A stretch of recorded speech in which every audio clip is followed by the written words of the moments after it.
Alrighty, folks, and welcome back. We are officially in round 10, game 4. As you look up there on the tournament screen, we're 81% done through the tournament, so we're getting there, certainly. I'm Cadius, and welcome to today's matches. We've got some great ones here. I'm joined on the desk by Django. How are we doing? We're doing good, ready for another day of excellent League of Legends gameplay. We're getting so close to the end of this tournament now. It's getting so spicy. Yeah, certainly, and these teams are looking pretty fierce. Now, the two teams that we've got here today, first match is going to be for fun, going up against current reigning defending team to beat, Jewpies Angels. Now, for fun is an interesting team because sometimes they would just randomly win games, and if they do it in this one, that's going to be extremely interesting. Like, they went up against Corona Spaceship, who you would think is maybe a difficult match. Corona Spaceship, one of the teams that are expected to maybe make it out of the group stage, and they kind of just washed them. Corruption, pulling out a very insane Lissandra performance. Yeah, that's it, and it's those sort of games that can just change everything. Like, taking one win away from Jewpies here will just, like, flip everything. It is worth noting that Jewpies are subbing today too. I believe Ruli and Polio is out, and Big Fudgy, who was on the winning team last year, has stepped in on the top lane. He was playing ADC last year, but obviously Ruli and Polio is out, so he's going to step up into the top lane role. So if there was ever a time to beat him, this is the one. We have to see Galaxy Cat maybe sneak away with some early leads in the top lane here. Hit them when they don't have, their comfort characters, but Akshan actually getting banned out. I'm not too sure what to think of this. Akshan, normally a champion that I don't think is all that incredible, but we do see them attacking the top lane champion pool here, maybe trying to make Big Fudgy have a bit more of a comfortable matchup in maybe a role, and a team for that matter, that he's not too accustomed to. That's going to be Alpha Arcasia's Fiddlesticks getting banned off the board as well. Yeah, some very nice bans earlier. Yeah, you do want to get Big Fudgy any prio. Just remove any like uncomfortable matchups that he's going to have, and obviously Fiora is still disgusting right now. She got nerfed, but she's still doing like stupid amounts of true damage. The action ban is always fun to see too. Obviously Blade XR, you can put him on any champ and he will hard carry a game. So good to see that one's been taken away now as well. And the cannon too. Okay, I believe that is a champ Big Fudgy plays. He's pretty comfortable on it, and the strong 5v5 potential, the team fight potential with that ultimate, it can be game changing as well. So let's take that one away from his champ pool. Maybe a bit of respect bans for the sub. Certainly. Well, final bans coming through here for the side of Jewpies Angels. Akali is going to be the one taken away. Now, one thing to note here is that with Fiora banned, that does kind of hint at Big Fudgy maybe wanting to take a bit of a tank in the top lane. Either that or in the jungle, something of that nature. Likely in the top lane. Fiora obviously has an absolute field day against tanks. That is just generally her thing. She's the tank buster. So banning her out there might say a little bit about her comp, but nevertheless does look like Lulu is going to be the takeaway here. That's something that's quite exciting. Generally a good champion. You can flex it between 3 roles to fairly good success. A nice first pick as well. Yeah, really good first pick. Like you said, you can just put that anywhere and it's be really strong. So it'll be interesting to see how they end up with that one. We have to assume it's going for Vine Synth down the bottom. I think we've seen him play it a few times this year, but do you want to see them? The flex threat is there. Yeah, I do want to see them maybe pick away the Cogmore here, because if they let the Cogmore through for pick phase 2, that's going to be quite bad, but they do actually lock in the Aphelios, so that's not looking likely. I think they're going to leave it up. Maybe Blade XR has the counter for your favorite bot lane in the current meta. I mean, it's a rough lane for Aphelios, right? Because the range is really, really absurd. Mordecai is going to get locked in, though. That is actually a good answer to Cog Lulu, because you can just ult the Lulu or ult the Cog, split them up, and hopefully kill one of them. Obviously, once Lulu starts getting Mikaels, Cogmore starts getting QSS, that becomes a little bit more difficult, but nevertheless, in those kind of early fights, that can be an answer. But no, they are going to lock in maybe the Tristana here. If they do lock Tristana, I would like to see Lulu not go bot, just because Lulu Trist is maybe not the best bot lane. Would definitely like to see that being either a Lulu mid or top into the Mordekaiser. I'm not exactly sure how that matchup goes, if that is a I Mordekaiser think top it's or mid. pretty bad for Lulu, unfortunately. Yeah. I mean, I think Lulu can polymorph while in the Death Realm. That's good for however long polymorph lasts, but it's definitely not as long as Death Realm. So I think Mordekaiser wins that matchup, like from 3 and beyond. Yeah, well, Vi is going to be the lock-in here for Kalthalas. That is... Honestly, I do like Vi as a jungler in these lower elo games. Her R, very good at just kind of being a go button. You smack it down and things are ripe for, you know, some serious kills to be made. Yeah, it's really strong, you know, taking out the hard carries on the team. Ooh. The issue with Jewpies is that they're kind of all the hard carries of their team, so it'll be interesting to see where they kind of put the priority here. Yeah, so they do lock in Jarvan here along with the Mordekaiser plus Aphelios. I would like to see them really attack supports, mostly. I do think supports are going to be what get banned out here. They might just leave it though because Lulu's on the table, but you probably do not want this Tristana to be paired with a Nautilus or a Leona and allow the Lulu to go into the mid or top lane. If you do, then this Aphelios is going to have a really bad time. Obviously immobile, fairly short range ADC as well when he doesn't have the sniper available. And he's just going to get hit by Zenith Blade, and then Tristana's going to jump in. He's probably going to die 9 times out of 10 unless you do pick the Morgana, which is also up. So a little bit of interesting drafting that we could see here out of this second phase. Either way, Blitzcrank is going to be the ban away. Which is interesting because that does likely mean that they are showing that Lulu is going to be going bot side, because you'd only really be scared of Blitz if you weren't going to be picking something like the Leona, the Alistair, the Nautilus. I don't see why you would be scared of Blitzcrank with a Tristana if that was the case. So the Blitzcrank ban here giving away a bit of information on where that Lulu is going to be going, so they can end up drafting their support accordingly here. See what the final ban ends up being. Taking away some more top laners there as well, just trying to give Big Fudgy as much priority as he can. With those bans, you kind of have to expect that Mordekaiser is probably going into the top lane. Which will be pretty strong for him. I don't think Challenge for Jay will be picking that one up. He'll be taking another carry. I do think this Lulu is probably heading towards the bot lane though. They've taken away some more supports, and I assume they're going to have to try and just do anything they can to maybe get this Tristana scaled up, but it's not looking good for the side for fun. I think Tristana is just one of those 80 carries that really just is very scary when you pair it with an aggressive support. You know, you jump in, blow the Zenith Blade, blow all the you know, the CC from the support, and then Tristana just pops the you know, the rocket bomb, and it just does so much damage with that E explosion and can get some really nice early kills. I think that's Tristana's real big strength. You pair it with the Lulu, something a little bit more passive, even though I do think Lulu does have a winning matchup into Seraphine. She has a little bit more poke in the early game. What? They've locked in 3 junglers for their last 3 picks. Vi, Skana, and Sejuani, which is pretty interesting.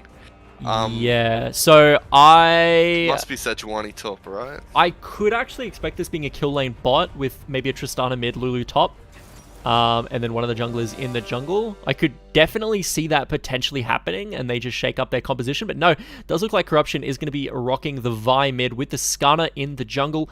Galaxy Cat whipping out Sejuani top, perhaps, which is interesting. No, they're swapping it around. Okay.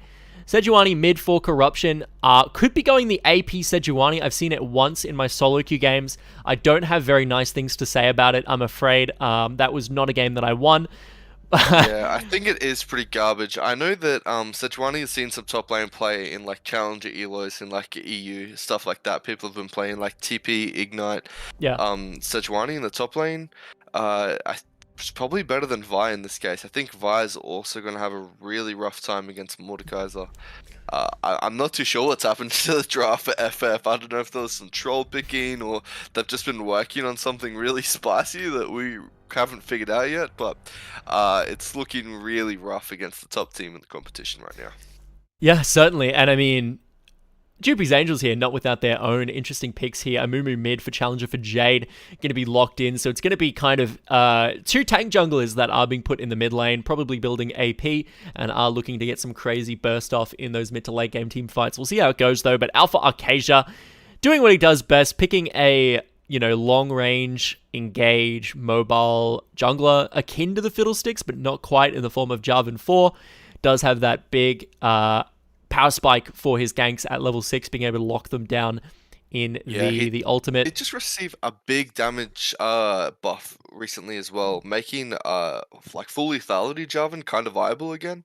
If we see that here, I'm gonna expect to see another huge showing from Alpha Acacia, just having one of those absolute carry games. We know he can get ahead, and that it looks like some of these lanes are gonna be free picking. I think he dumps his Skarner in the invades, so yeah, I think it's looking pretty good for Jewpies. No, Obviously, if Jarvan invades onto Skarner and Skarner is in his Spire specifically, that's definitely a wash for Skarner.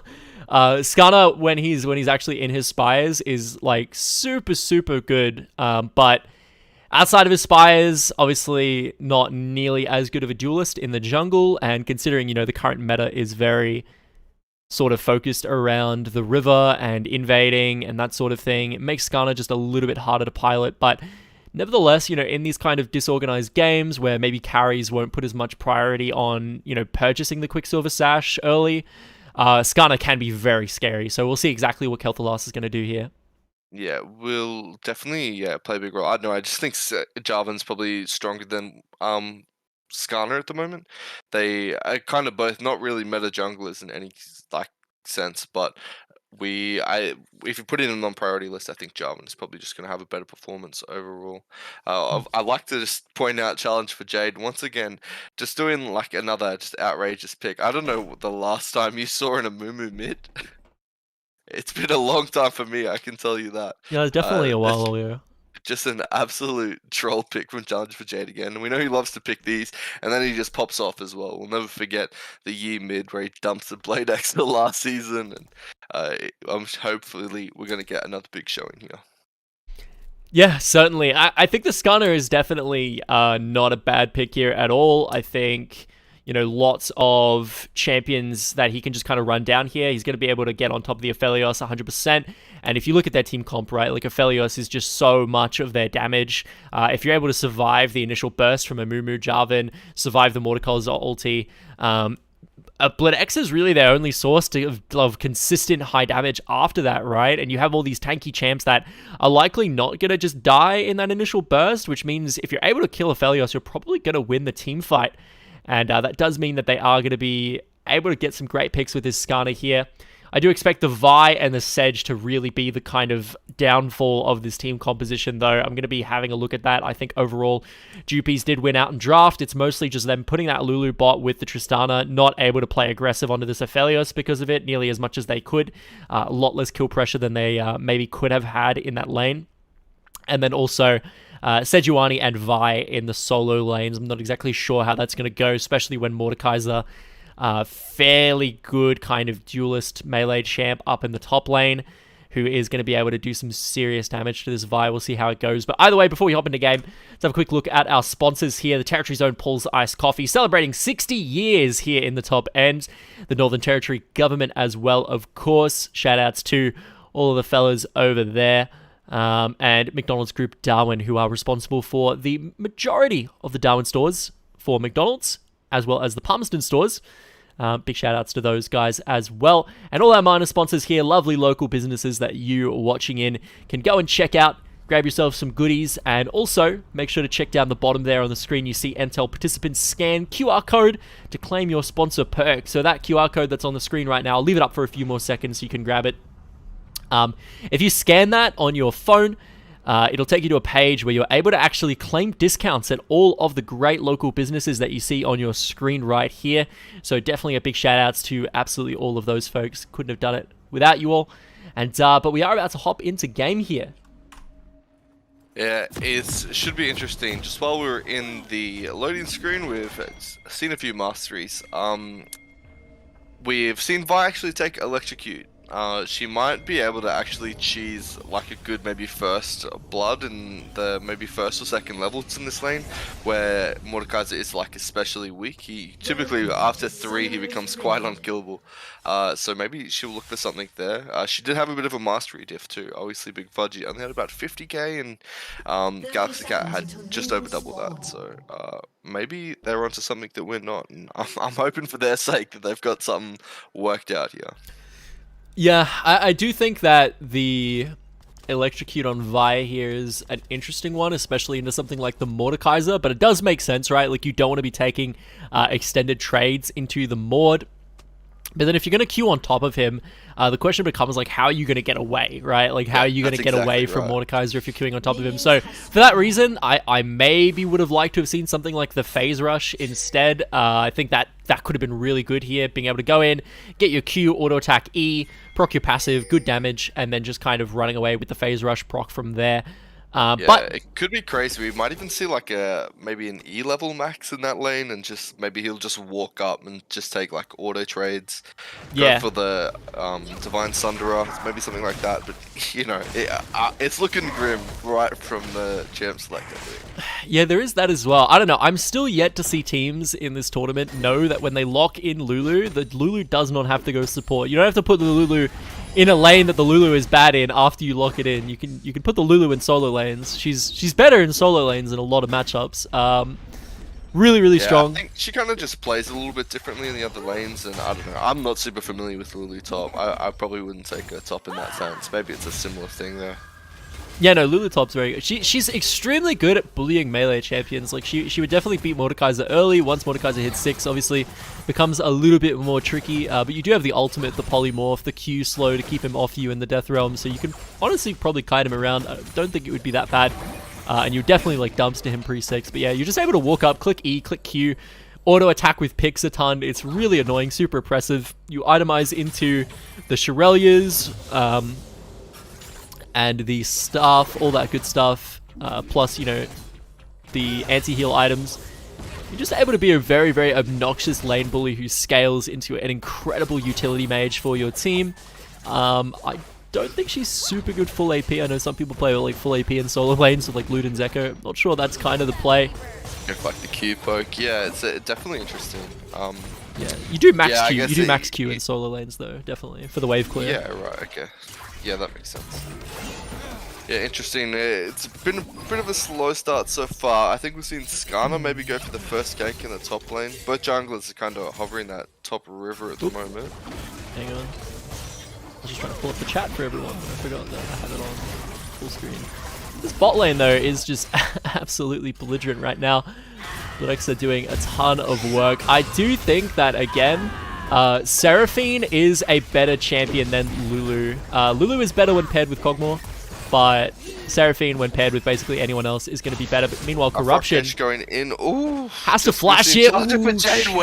Jade almost landing the Q there, but here comes Kel'Thuz's flash into the stun. The Ignite drops. They do trade 1-for-1 on the mid lane as though jungle kill for jungle kill. Yeah. Bit of a yikes there. Challenger for Jade went back in for that kill. But I mean, both, it's probably pretty even at the end of it. I mean, actually, I guess Corruption lost a bit of farm there. They both blew like all their sums, so it'll be interesting to see how this play keeps playing out. You really do have to. Oh, careful, Greedo. Getting very low indeed. Getting poked down. But yeah, you do have to really wonder how exactly that was. That came out in their favor, like one for one, because both Kel'Thuz and Corruption. Hang on, they got a bit of a bot dive here. I'll hold that thought. Greedo is going to get melted down by Bledex under the tower. The stun lands onto Lulu. That's 2 kills going over to the side of the Jewpies bot lane, and that is just Alpha Arcasia. Super clean dive from Alpha Arcasia. Also handing over the gold to 200 years Blade Exa. Yeah, that's going to be huge. I think Greedo and Vincent are already kind of struggling, and it's probably just going to get worse from here, I think. Yeah, definitely. Anyway, as I was saying about the mid lane earlier, Kel'Thuz and Corruption were both level 3 in that 2v2, and Alpha Arcasia and Challenge for Jade were both level 4, which the fact that it was only a 1-for-1 and they both had a level disadvantage was really huge. But hold on, Kel'Thuz Maybe looking for a gank here. Isn't quite able to find it, but here comes Challenge for Jade looking to make this a 2v2. Has to back off, though. Had the rotations there from Corruption. Didn't want to get caught out by that Sejuani. Now, we do see what Sejuani is building here. Likely is going to be going for that AP Sejuani build. Likely opting into stuff like the Demonic Embrace, which I've seen a few go.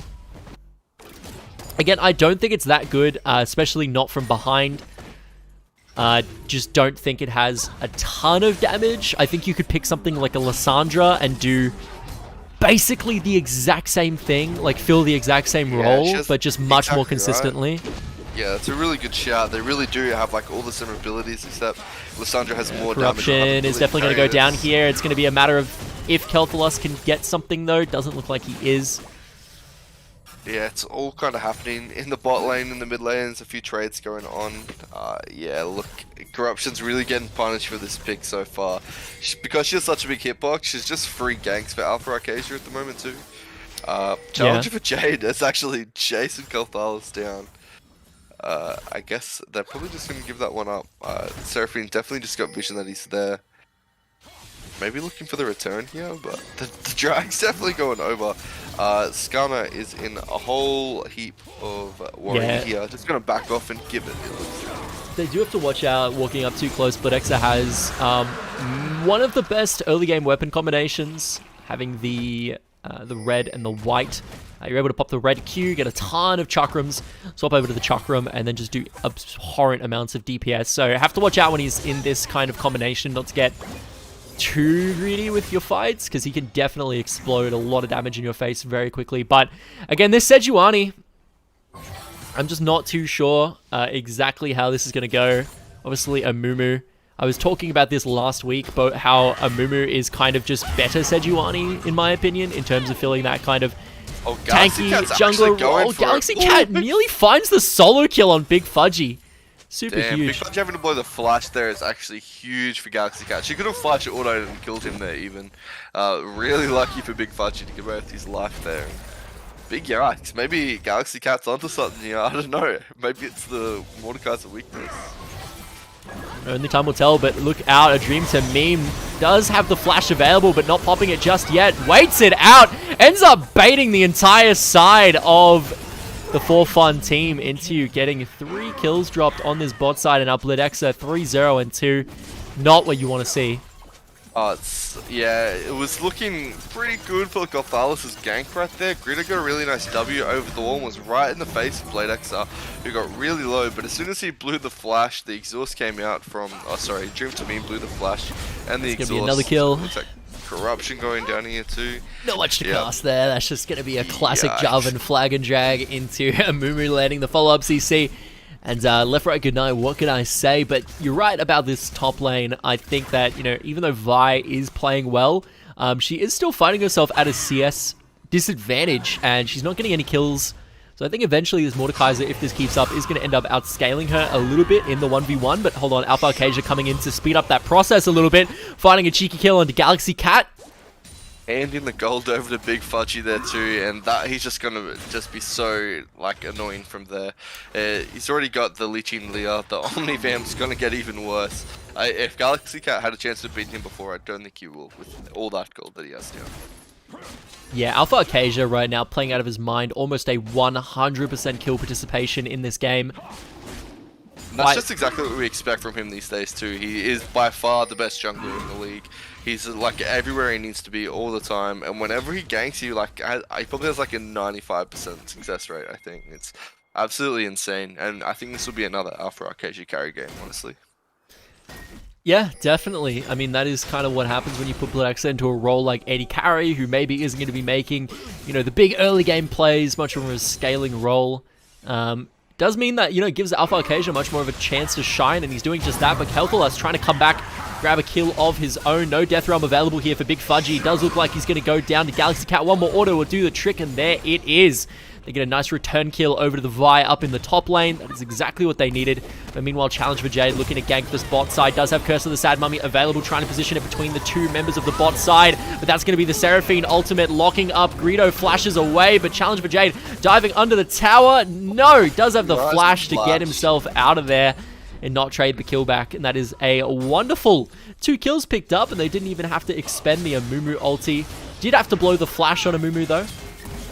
So maybe popping the ult would have been worth. Just die again here. I think you probably don't outrun the job. Kel'Thuzad is there. Did end up dying though, and I don't think Kel'Thuzad wins this 1v1. He does here too. Like you said, he's in the Spire here, but Afrokesh is too far ahead the at this gold point. difference. Yeah, you're absolutely right. It's too huge. Ends up getting the flash over the wall though. Here's Vyacinth looking to peel off his jungler. You can see all those pings from Jewpies there on the map, just questioning what Afrokesh is doing, and is actually going to hand over a pretty big shutdown to Kel'Thuzad there. Bit of a yikes, he missed that Q. The boys weren't happy with it either. Yeah, that's quite substantial as well, because when you are playing this Skarner and you don't have Predator and you go for the phase rush instead, getting your chem tank online is very important. Galaxy Cat is actually going to go down to the Ignite here from Challenge for Jade. Corruption finds himself 700 gold though. Not too shabby. Yeah, a couple shutdowns just going over to the hands of for fun here really quick. Looks like bot lane's moving up. Corruption gotta live this time, my friend. Does have to be careful here, and that's exactly what happens when you're able to give Pledexa kind of this agency in the lane to take down the first tower. This is exactly what I was talking about. You can't draft these passive supports like this into someone like Pledexa if you pair it with a Tristana. If you get an 80 carry that is going to noticeably outscale him at certain item breakpoints, then by all means pick the Lulu Cogs. But if you're going to pick Tristana, you really do have to be picking your Leonas, picking your Nautiluses. Otherwise, this is exactly what happens. They're able to pick up first tower here thanks to the Rift Herald, thanks to Shelly. Yeah, I do believe that was the second one, but you know, it's so early in the game, they still got all the plates. Afrokesh going in, he's looking for a big EQ. Not finding much, but Corruption! No, the heal is going to keep him alive, but hang on, the damage coming in from Galaxy Cat. They find a Dream to Meme, looking for more as well. Getting a little bit of damage onto Challenger for Jade, but that's a decent little pickup for them. Yeah, Dream to Meme getting a little bit too big for his boots. He dropped in a lot of DPS for that fight, but yeah, just getting the trade there is probably pretty good for the side of For Fun. Obviously that tower going down, probably not so good, and there's Greedo gone. Alpha Arcasia doing job and things. Can't really be walking around like that at the moment. Yeah, definitely not. He's going for the Gore Drinker here too. Do you think Alpha Arcasia menace to deal with? He's just so big right now. Like, we saw him flag and drag into the middle of 4 people. He literally EQ'd with his teammates not really in a direct line of availability to help him. He just EQ'd into 4 people. And like, did they turn around, CC him, try and get a kill while he was near their tower? No, they all just ran away. They were all terrified of him. So just how much power this man has over the game right now is really, really interesting. Yeah, it's just going to get even worse when he backs. Yeah, I'm pretty sure he has his Gore Drinker ready to go. He's already got the other 3 components. Ooh, Galaxy Cat has to watch out here. The Death Realm does get popped. Big Fudgy. No, that is just going to be too much damage. Wasn't able to flash out of the slam. He flashed it, just not in time, unfortunately. It was a pretty late flash. And that last Q actually just catching him there and going to finish him off with an auto. And Big Fudgy going to find himself a tower himself. He also just got all of his plates, so there's just like so much gold in the hands of Jewpies. If you look now, like the gold in the bot lane, it's just like insane. Pledexa is 4k up on Greedo at the moment. Like, yeah. Once again, another Jewpies game just decided within like the first 10 minutes. Like this game is just over.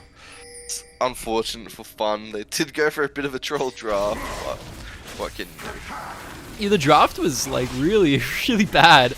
And it's interesting too, because you think about their last game that they played against Corona Spaceship, where they played really, really well, and Challenge for Jade, great little Q over the wall there.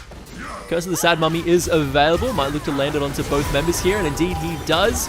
A Dream to Meme has to watch out though, very, very low, does get hit by the Skarner ulti, is going to get taken down in the end, but Galaxy Cat going to trade himself away as well. Now Vyacinth having to watch out, dropping himself in the middle of 3 members of Jewpies Angels right now, but he is able to get out to safety. But Jewpies looking to turn towards this bot lane tier 2. Dream to Meme got caught out real bad there. I'm genuinely like confused as to how he lived. He was in like the middle of that team fight and he flashed out. He even got the Vi ult, if I'm pretty sure, and still managed to live somehow. Insane, yeah. Like this game is just, yeah, really unfortunate. It's 10k diff at 15 minutes. what are you gonna do? Yeah, this but game is just over. Jewpies is such a problem, man. like I was saying against their game against Corona Spaceship, though, right, is that unfortunately, you know, they did actually draft really well. It was a standout performance by Corruption, picking, I believe it was Syndra. He was playing Syndra and had a really standout game. Popped off incredibly. And, you know, going from, you know, a very solid, almost meta mid laner like Syndra to something like this AP Sejuani middle, which it just isn't that great. I don't know. I'm not exactly sure what's going on, but either way, Alpha Arcasia currently just literally in the middle of for Fun's base. Like this Corruption getting man, aggressive. I just have no words, man. It's just like it's so over. I want one of these teams to beat Jewpies so bad because honestly, we still have to beat Jewpies too. It's your team, dude. It's your team. Don't worry. Man, it might have to be at this point. Or it'll probably be a troll game that maybe Jewpies give us if we make it to finals, but these guys are just unstoppable. It's genuinely unfair. I don't know. I gotta get some coaching lessons or something. This is like, just these games are outrageous. Gotta pray that the boys aren't making the same sort of mistakes you made on Thursday. What I notice against like every team that plays against Jewpies Angels is Alpha Arcasia just goes for ganks, and it's usually pretty obvious what side of the map he's on, but it's like nobody tracks where he is, so he just gets ganks off that like should never work, right? Like, you know that he's... Oh my goodness! 5-man Curse of the Sad Mummy into a 4-man Seraphine ultimate. What was that? God, it's so gross. He paid for it with his life, but man, it's just like we were just waiting to do that all game. I can tell you right now, that's the only reason he chose that champ. Look at them just like proxy farming while they wait for a wave to come in. It's so doomed, bro. Alpha Arcasia's got a good Corruption in front of his fountain. Or not. Okay, it's just gonna die, but you know, everything else is going down. I know Big Fudgy's left top lane. He's just been whacking away on towers up there. The ulti coming out from Vi. A dream to like me. It's gonna be somehow a still alive. dead Bladexa, actually, unless the Death Realm here is able to do enough to keep himself alive. He does have the lifesteal coming through from Severin, but no, not enough. That's gonna be 1,000 gold going over to Kelt the last. Quite huge indeed. They're looking towards a dream to meme now, right now, but Big Fudgy is tearing things up, finding himself a nice little pickup there on Galaxy Cat. And now Dream to meme, he actually didn't end up dying to the Hiskana, and now he's still going. They actually are able to find themselves yet another kill. Greedo going down. Finally, a Dream to meme falls, but it's not at the cost of yet another kill. And that is 4 members going down in what was basically a 4v2, I think. Yeah, you're right. Big Fudgy got there real late. He got the Death Realm off, and when he came out of it, he was actually perfectly just in front of Vi as she Q2, which saved Dream to meme just a little bit longer, and just enabled Big Fudgy to pick up a pretty free triple there. Oh man, it's real unfortunate. These games are real hard to cast when it's like clearly so one-sided. There's just like, it's just player diff. They lost in should be a dead Big Fudgy though, I would hope. 1v5, quite literally, yes, they are able to finally grab that one up quite nicely. They do have to watch out though, if they keep feeding all of these shutdowns, I mean, Tristana Lulu is no slouch of a damage output source. They did trade it for the Ocean Drake. While all that was happening, by the way, the rest there was because there was 5 top, there were 4 people on the Drake. Now they're looking towards the Riftel. Baron's not even up yet at this point in the game. Alpha Arcasia's looking for Galaxy Cat. He's still got his EQ up, just holding it. There it is. Galaxy Cat obviously opting for some more lethality. Managing to kill Alpha Arcasia there. It's actually kind of looking a little bit rough for Jewpies here. Bladex is running low as well. Trying to pick up the fruits the best he can. Here comes Galaxy Cat, does drop the ultimate onto Bladexa. They're looking to finish him off with the lifesteal. It's just too much. He's still alive. They do find a Dream to meme. In the meantime, though, Greedo does have the reset. Is he going to go in on this one? Looks like Bladexa's looking like he can take it, I think. He's walking up. Going aggressive, here just comes gonna take Corruption the though, kill they in the maybe have the face. burst, yes indeed, Greedo over the wall, here comes Challenge for Jade though, Curse of the Sad Mummy, finds himself onto 2, he's able to take out Greedo, but Hyacinth with a great flash, he's going to get out to safety, turning over to Corruption though, finding a second kill onto the enemy mid laner, and now the Lulu having to run for her life. Here comes Kel'Thalas, maybe looking to get aggressive onto Challenger for Jade, yes indeed, but Challenger for Jade does have the damage to back himself up here, we'll see what happens. Kel'Thalas, I think he's just a little bit too tanky, Blast Cone over the wall, getting himself that extra little bit of space, but Kel'Thalas, he's just too fast inside these spires, able to chase down the enemy mid laner. TP coming through, looks like it's going to be from Big Fudgy. Kel'Thalas finds the kill, but Big Fudgy maybe going to be able to chase him down with Death Realm. No, Kel'Thalas is going to be able to get out to safety. Gotcha, yikes, man. Like, Jewpies are just legit just having fun at this point. I think they acknowledged this game was over quite a while ago as well. You can just see them all looking for kills. They're trying to get their KDA stats up before the end of the season. Man, if they keep doing it, I think there's potential that maybe they're going to start, you know, these fights will probably get a lot closer, but I just don't. Oh, Alpha Acacia, there it is. Big ult. Just going to one-shot Greedo. Hyacinth going down as well. It's all... two It's kills all and over the 1v2. place. The Dream Team meme is going to finish off Galaxy Cat here. One more auto attack. No. Not able to find it, unfortunately, but here comes Bladexa, and that is someone that definitely will finish you off if you're not careful. Meanwhile, on the bot side, though, Big Fudgy looking to get aggressive on Corruption underneath his own tier 3 tower.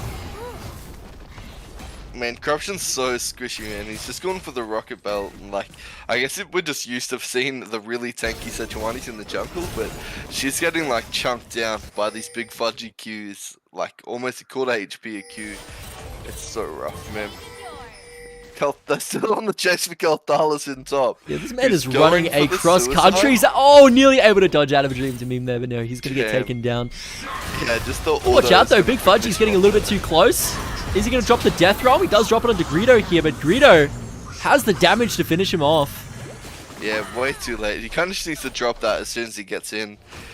They just keep going in one by one. Just everyone's looking for these big 4v5s, and I mean, I think Alpha Acacia can do it. I don't think Big Fudgy is really in the point where he can, you know, hit the. Now looking to go in under Bladexa here. There's going to be a 1v3 situation. Drops the ulti, deletes 2. Does he have 3? Galaxy Cat, no, the damage isn't there, and that is Bladexa finding himself a 1 versus 3. God, it was a bait. He had the flamethrower up. He was just waiting. He knew he could just drop 2 that more ult challenges one approach, shot. and they are going to have the damage this time to finish him off. But what a play from Bladexa. Who would have thought the two guys with like the hard CC would be the ones to actually finish him off there? Alpha Acacia has entered the chat. Dream to memes here as well. Oh, actually flashes the Jarvan ult there. Super good. Kel'Thalas is going to get taken down by a great Seraphine ultimate. Oh, so unfortunate there that he was able to get that Gore Drinker off. That was looking so close. But Greedo's respawned, and he actually doesn't kill Alpha Acacia. A great exhaust from a Dream to Meme stops it from happening. But now again, Galaxy Cat is going to be the one to try this time. Dropping the Assault and Battery onto Alpha Acacia. Not able to get the kill yet again. What are they doing? They're just running in one at a time to kill Alpha Acacia. It's not just Alpha Acacia, you really do have to be paying attention to a Dream to Meme. Seraphine is one of the best champions in the game. So much work, it is insane. She has done 2,500 total healing and 1,600 bonus healing and shielding from that item just alone. And yeah, truly, all those W's are honestly in sync with Jarvan's W's, just keeping him alive for so long. This guy is just constantly like 2v5ing the entire team. It's quite the duo right now. And that's going to be Drake Soul too. Ocean Soul now as well. Going to make Big Fudgy and Alpha Acacia real hard to deal with. Surely they end the game here. Surely they put for fun out of their misery. Greedo is just in the chat. I'm not sure if you have chat enabled in the stream, but he keeps saying, okay, don't take Soul. Okay, don't take Barry. Oh man. Great QSS from Ledexa though, this is a big ulti, but the CC, it's relentless. Are they going to get Ledexa? They are. It's at the cost of 2 though. It's now a 2v3 situation. Alpha Arcasia has joined the chat, and they're looking to maybe get things closed, but no! Challenge for Jade from the backside, popping Curse of the Sad Mummy to cut off the escape from For Fun, and that is going to be a full team wipe. They do get Ledexa though, so at least they can have something for themselves. But nevertheless, this is looking like it's going to be Jewpies Angels closing this one out in a nice 25 minutes. Yeah, it's pretty crazy, but this might actually be one of their longer games of the season. And it was purely just come down to like inting and trolling, man. They've just like going in one by one at the end. They might not even be ending this game. They're going to wait for someone to come up. It's going to be corruption. Oh, very sad. The minions ending the game before they get a couple more kills in the fountain. And that's gonna be GG. God, what a game! Don't you love League of Legends? I love this tournament. What a game indeed. Well, excellent. I think MVP and SVP is gonna be pretty quick here. MVP Alpha Arcasia, more than likely. Man, just had. Oh, I don't know, man. Yeah, Alpha Arcasia just having an absolute stomper of a game. I'm scared to look at the damage graph. Yeah, damage graph. God. You know, he's playing damaged Bruiser by Jarvan and almost out damaged his full damage 80 carry playing Aphelios. So, what a game from Alpha Arcasia! Almost 100% kill participation in most of the early game. I think he had like all but 1 kill at one point. Definitely was big shout out to Dream to Meme on their team too, though. Like he's got a pretty similar KDA, and I think more of a bigger KDA. It's insane. Like he played out of his mind. Those two together were just like totally undying. They kept just shielding and healing and like just wouldn't die. CCing the enemy team. Alpha Arcasia and Dream to Meme straight 2v4'd at one stage, and you know I think they died right at the end with one person left who Bladexa picked up. Like yes, Seraphine, good champion. What can I say? But Alpha Arcasia definitely, I'm going to walk away with the MVP for him for that one. And for the SVP, probably between Galaxy Cat and Greedo. I'm not exactly sure who I'd give it to, though. Yeah, I actually just have no opinion here. I think it was pretty rough for like their entire team. Also a contender. Galaxy Cat got some really good trades in the top lane and was actually able to, you know, drop Big 5G low pretty often, which we weren't expecting from that lane. But like after that, you know, both of them just went on a feeding spree as well. 3-11 and 5-11. It's really hard to say. I'll leave this one up to you. Yeah, I think Kelthalas actually made some great plays, but unfortunately just not enough.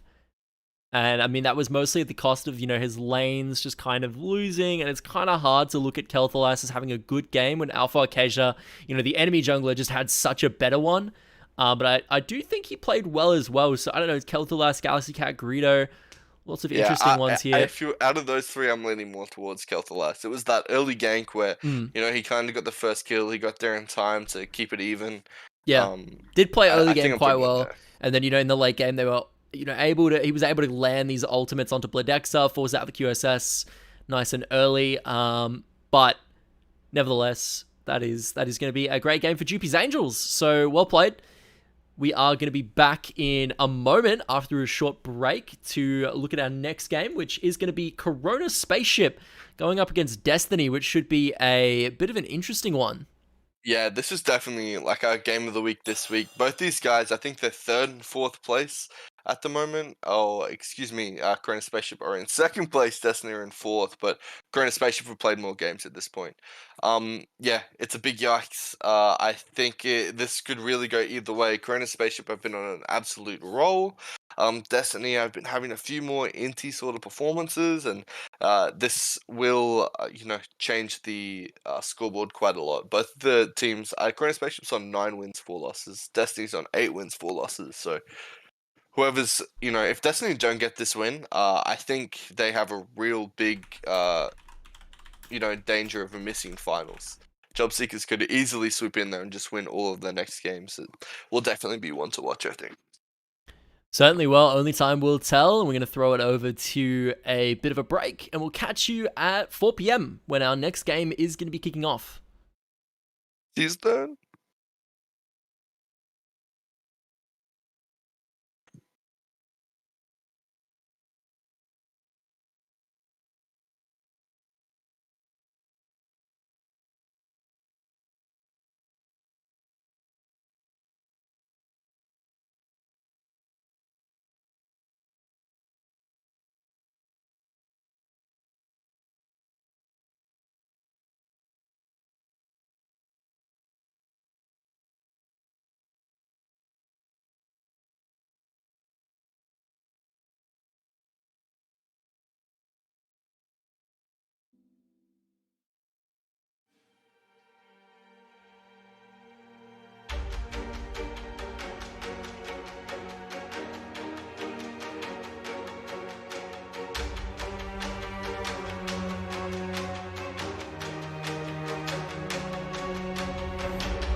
Alrighty, folks, and welcome back. We're about to hop into our next game. This one is looking like it's going to be an exciting one between two teams. We've got, looks like Corona Spaceship is going to be on the blue side, and on the purple side is going to be not current defending champions, but historically have been the defending champions, Team Destiny. I'm Katie, is joined here on the desk by Gator once again. How's it going? What's going on, everybody?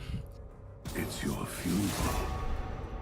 I'll swap over in one moment. Just have to fix these icons. What are your thoughts between these two teams? Have you seen any of them play before?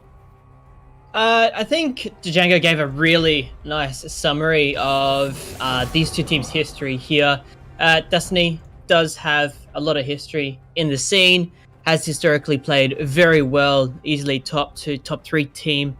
But yeah, recently they've been having quite a rough time. Taking a look over the history, they've had just quite a few losses mixed in with their wins there. It's been pretty 50-50 in the last few weeks.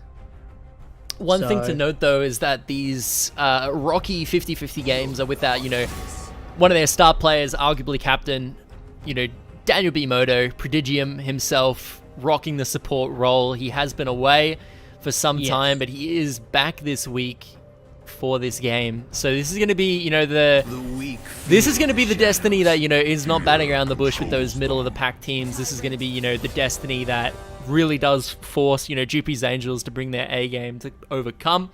And I'm going to be excited to see what they're going to pull out here, but it does look like Nocturne, Lucian, and Aurelia are going to be the first phase bans for Team Destiny, and Kane, Thresh, and Yorick for the side of Corona Spaceship. Taking away Prodigium's Thresh makes a lot of sense. Sejuani going to be the first phase lock-in here for Corona Spaceship. We know QuoPro very comfortable on this champion. It does seem to be a lot of respect bans, a lot of very targeted bans from Destiny. They're not exactly the strongest picks in the meta at the minute, like Nocturne, Lucian, Aurelia. Aurelia's sort of up there, but certainly the Lucian Nocturne have fallen off a little bit. Viego, very nice pick. Love to see it. Sejuani. Expect to see that in the jungle this time, please, for the love of God. No mid lane Sejuani anymore. That last game was a fiesta. No thank you. Yeah, hopefully that is the case. Only time will tell, but yeah, Viego gonna get locked in here for Aceco. Or locked in by Aceco. I assume it will be going towards guard. Could be flexed towards the jungle or the top. Who knows? Only time will tell. But Karma is going to be the lock in here. I know Fevens, a fan of his Karma on the support, but can also be flexed, basically between 4 roles. So we'll see where it ends up going. But I do know that Corona Spaceship, not really the type of team to flex. If they do show this Karma, it's likely going to be going towards Fevens. And Vayne is going to be the response lock in here, which is interesting because Varus has been locked in. That is not a good matchup for Vayne at all. Varus is very, very hard for Vayne to deal with. Has a range advantage, has a poke advantage. His ultimate stops her from being able to tumble. You see her pop the final hour, the Q comes out to auto attack, bam. Get hit by a Varus ulti, suddenly you can't tumble anymore. And it's got so much burst damage. I don't know. Interesting pickup. What are your thoughts? As an ADC vet, I actually think this is the perfect time for Shuriken to show us what he's made of. It comes down to the 2v2 factor. You are definitely right there. In a straight 1v1 fight, Varus would definitely be able to dumpster truck Vayne before she really starts to get pace. But Karma has all the tools in her kit to just absolutely sway that. So I'm really interested to see what kind of support pick we'll be seeing out of the bot lane there, because the Thresh is gone, which is the most desirable one. Maybe we could be seeing like a Nautilus to support that. You really want to be seeing something to layer on top of the CC that's already there from Varus, just to make it easier to hit. You don't want to be throwing those bindings willy-nilly just guessing, because they can be flashed. It is quite slow. Certainly, but either way, DST Garn going to be rocking the Orianna, one of the champions that he's, known for. He does like his, typical queens of the mid lane, I guess you could call them, the Oriannas, the Syndras, kind of timeless champions that never really fall too far out of meta, because they are just, able to fill so many roles of a team. And I think Orianna, maybe more so than any other mid laner in the game, just super flexible champion, can do basically everything. But also Lots fairly of focus on the top lane difficult in to these pilot. bands. Yeah, I mean, Pandemonium and Jimbo Baggins. Pandemonium is quite the player on this Corona Spaceship lineup. We have seen him, you know, pull some pretty dominating performances out of the hat, so no surprise there. But Nah is going to get locked in for the side of Jimbo Baggins here by Team Destiny, and now we're going to see what the response is going to be from Corona Spaceship. What are your expectations for something to pick into this Nah here, potentially? If you were a top lane main, knew your matchups, you would just jump straight into the Jace. Jace is just an absolute spanker, does really well into it. Ornn? I don't know the Ornn matchup. Darius. This is Neither actually... the Darius. Darius, no, I can... This matchup is hard for Nah. This is very hard for Nah. Hop has something like a 23-second cooldown, I want to say, at rank 1. Apprehend, definitely lower than 23 seconds. So, you know, if he apprehends you and you hop away, you're not going to have Hop for the second time he apprehends you, which makes it very scary. But Fizz, locked in for On Fleek here. That is an aggressive pick, and I gotta say, they are just going for solo queue champions right across the board here. Vayne, Darius, Fizz. I mean, it's gonna be interesting. You're either gonna win hard or lose hard, but I'm here to see it. Either way, Prodigium hovering the Lulu pickup here. I do like Lulu. Yeah.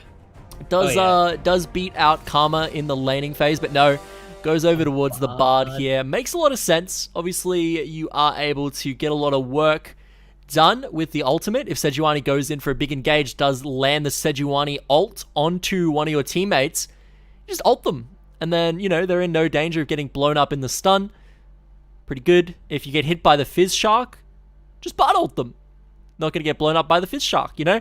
I think, you know, the Bard does have a lot of great answers here to the enemy lineup. So, good heads up pick there by Prodigium. But now that we've seen the two compositions fully locked in, we do know Viego going to be going towards the jungle. We see the matchups. What are your final thoughts here?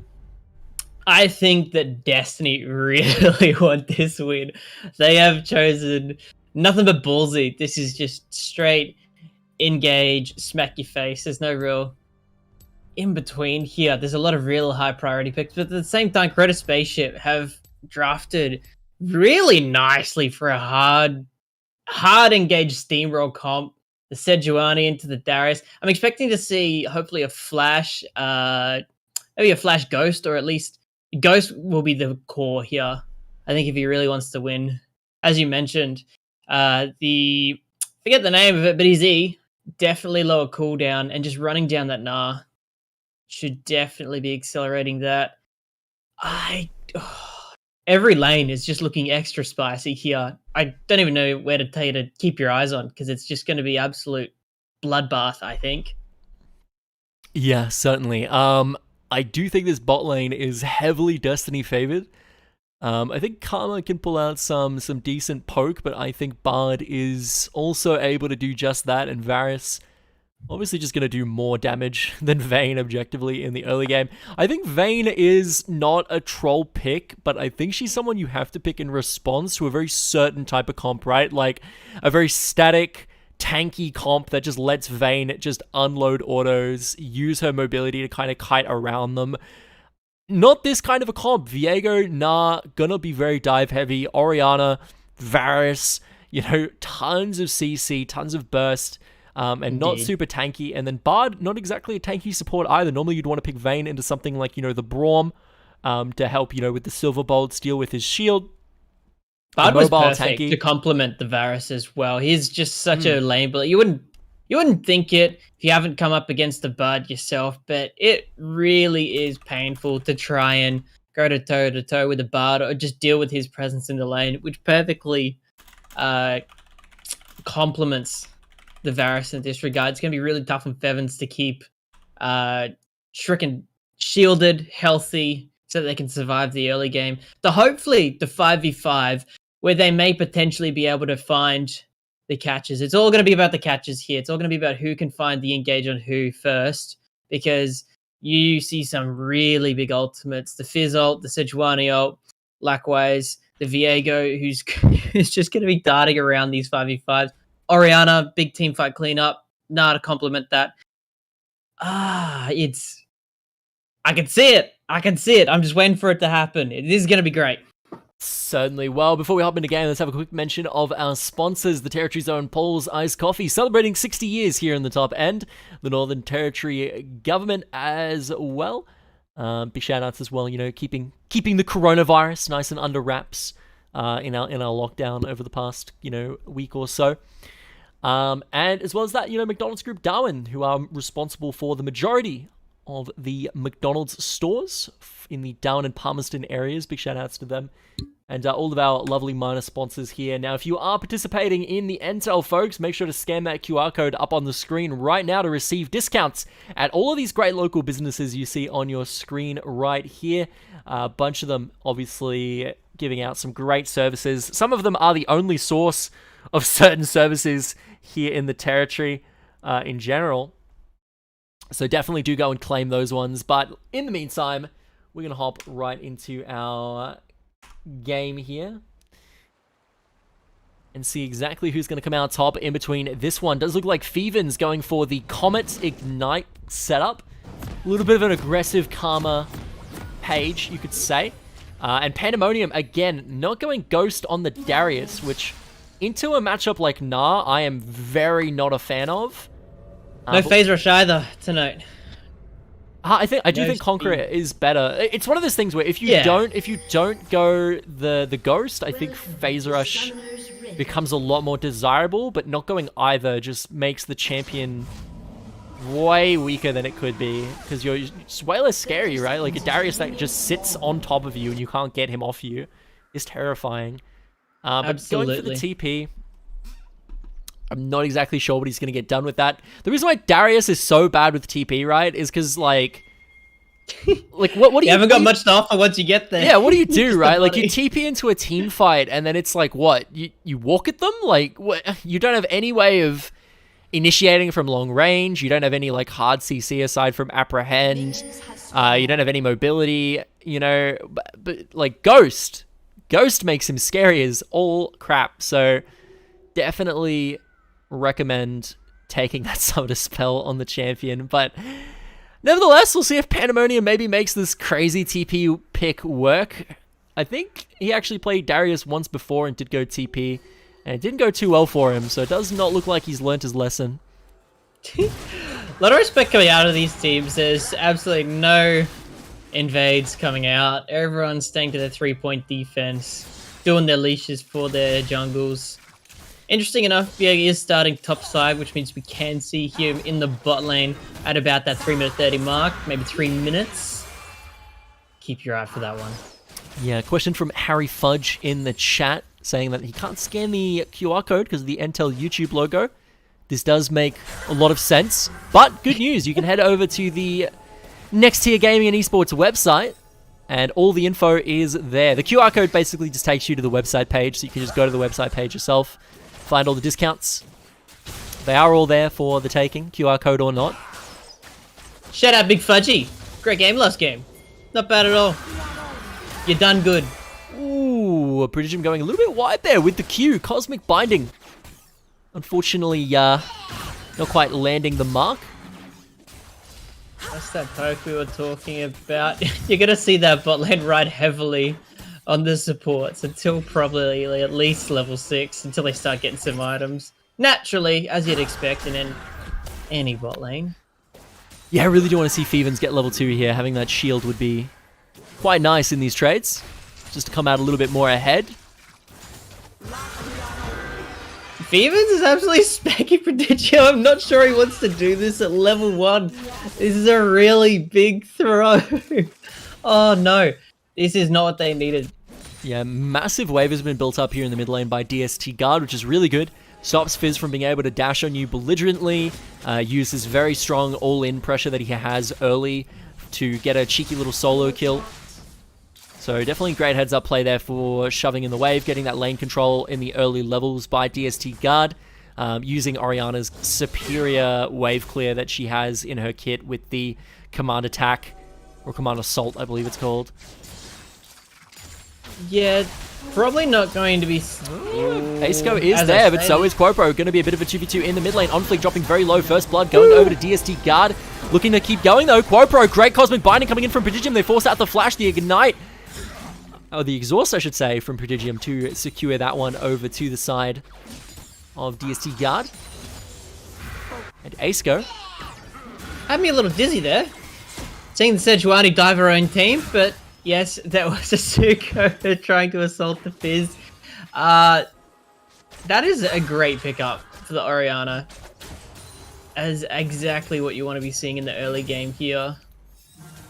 Yeah, certainly. I mean, obviously, Viego, very scary champion when he's snowballing, so early kills on him, definitely nothing to scoff at. We'll see exactly what that leads into, but obviously, you know, Fizz is an assassin. Putting him behind, stopping him snowballing is going to be good no matter what you say.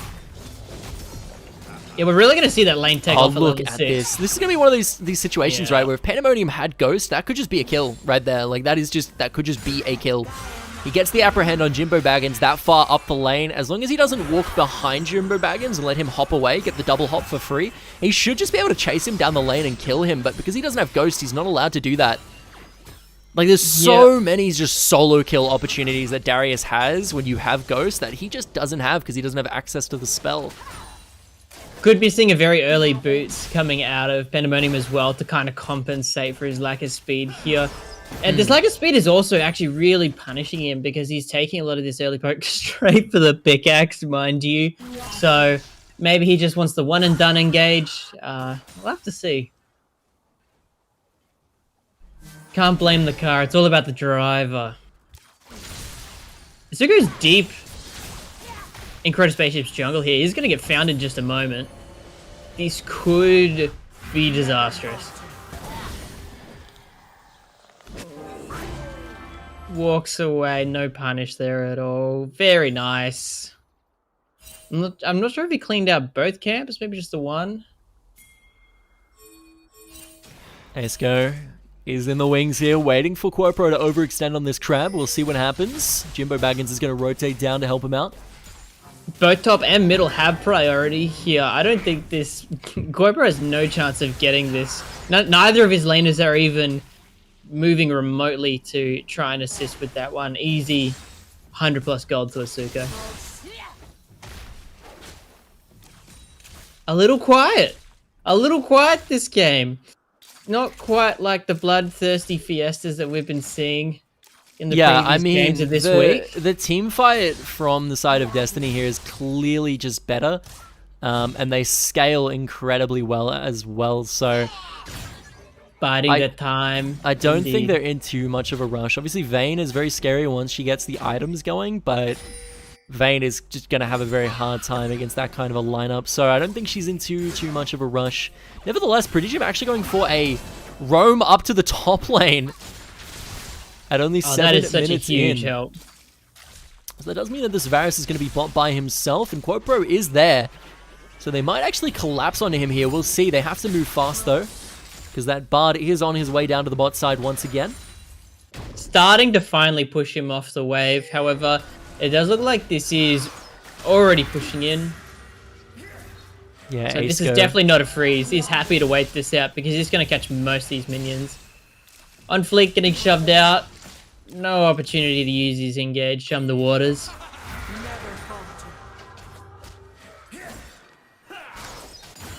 So I see a lot of bot. Oh, he cancels the hop with the apprehend.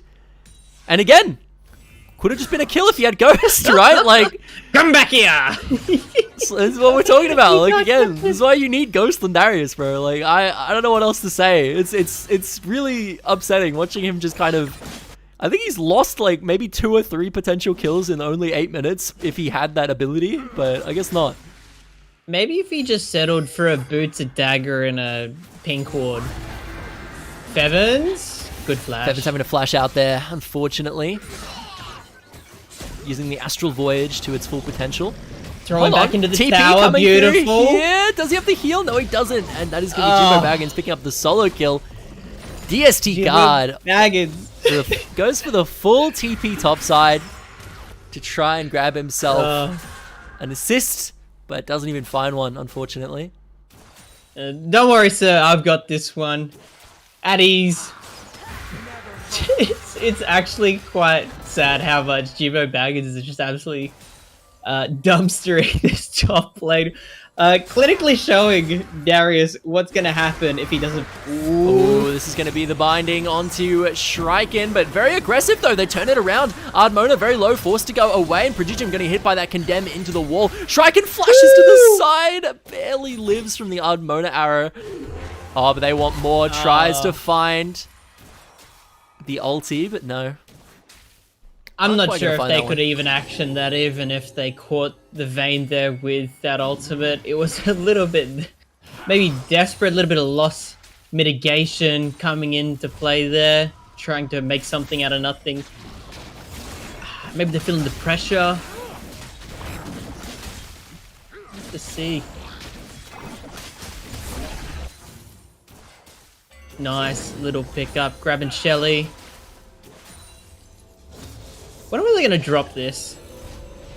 I'd imagine it'd be bot lane and mid lane. I'd like to see a mid lane. Get a bit more gold on the Fizz, who's still getting quite bullied by the Orianna. 1,000 gold down currently. Yeah, certainly. I mean, the gold differences are substantial in almost every single lane. Guard, basically almost 1,000 gold up on his laner, and Pandemonium trying to get aggressive onto Jimbo Baggins, but I'm afraid the gold difference is just too much. He got the Ninja Tab Eyes, plus the Phage, and he's just a tanky boy, and now Fevens has to watch out as the Astral Voyage coming through from Prodigium, maybe looking to pick this one up, and Aceco indeed does dunk the ulti there. Grabs himself. Goomba stomps for the soul. Nice little pickup. They're going to look towards the dragon now. Oh, but hang on, Jimbo Baggins gets caught by the Chum the Waters. That should be a nice, quick and easy kill. Gonna hold the ulti there. Noxie and Guillotine to finish things off. Pandemonium finding himself back with No a kill Rage to his Gnar name. available. No Rage Gnar available to use any of the CC. Ooh, Shriken tumbles forward and just gets hit by the Chain of Corruption, and that is going to be a bit of a fail flash from Ardmona, but a solo kill nonetheless. And secured. Even if Shriken, maybe they didn't have the summon spells quite timed like they needed, but definitely secured. Definitely what they're looking for. Starting to punish, like you're saying. Just look at those items difference. That serrated Dirk is doing so much damage. Look at the 2 double swords. Yeah, just Not Varus far off as a competing. champion is just going to do more than Vayne early, especially when he blows, you know, the whole load, the Chain of Corruptions for the triple stacks into the Q. You know, it's just going to do so much. You really do have to be careful walking up against that champion when he has the ultimate available. His burst potential is crazy, especially once he gets a little bit of lethality online. Pandemonium whiffing that apprehend there, unfortunately. Especially with no support carer holding your hand in the bot lane. If you don't have the items as an ADC, you got to be looking for an adult to take care of you until you're ready to take care of yourself. And Stricken didn't quite remember that. Jimbo's trying. Jimbo is looking to go forward here. The stun into the Gnar. There it is. For the great flash from Pandemonium into a great apprehend under the tower. Actually, this is full stacks on Jimbo Baggins. Noxie and Guillotine not available, I'm afraid, but he is stacking things up against Aceco.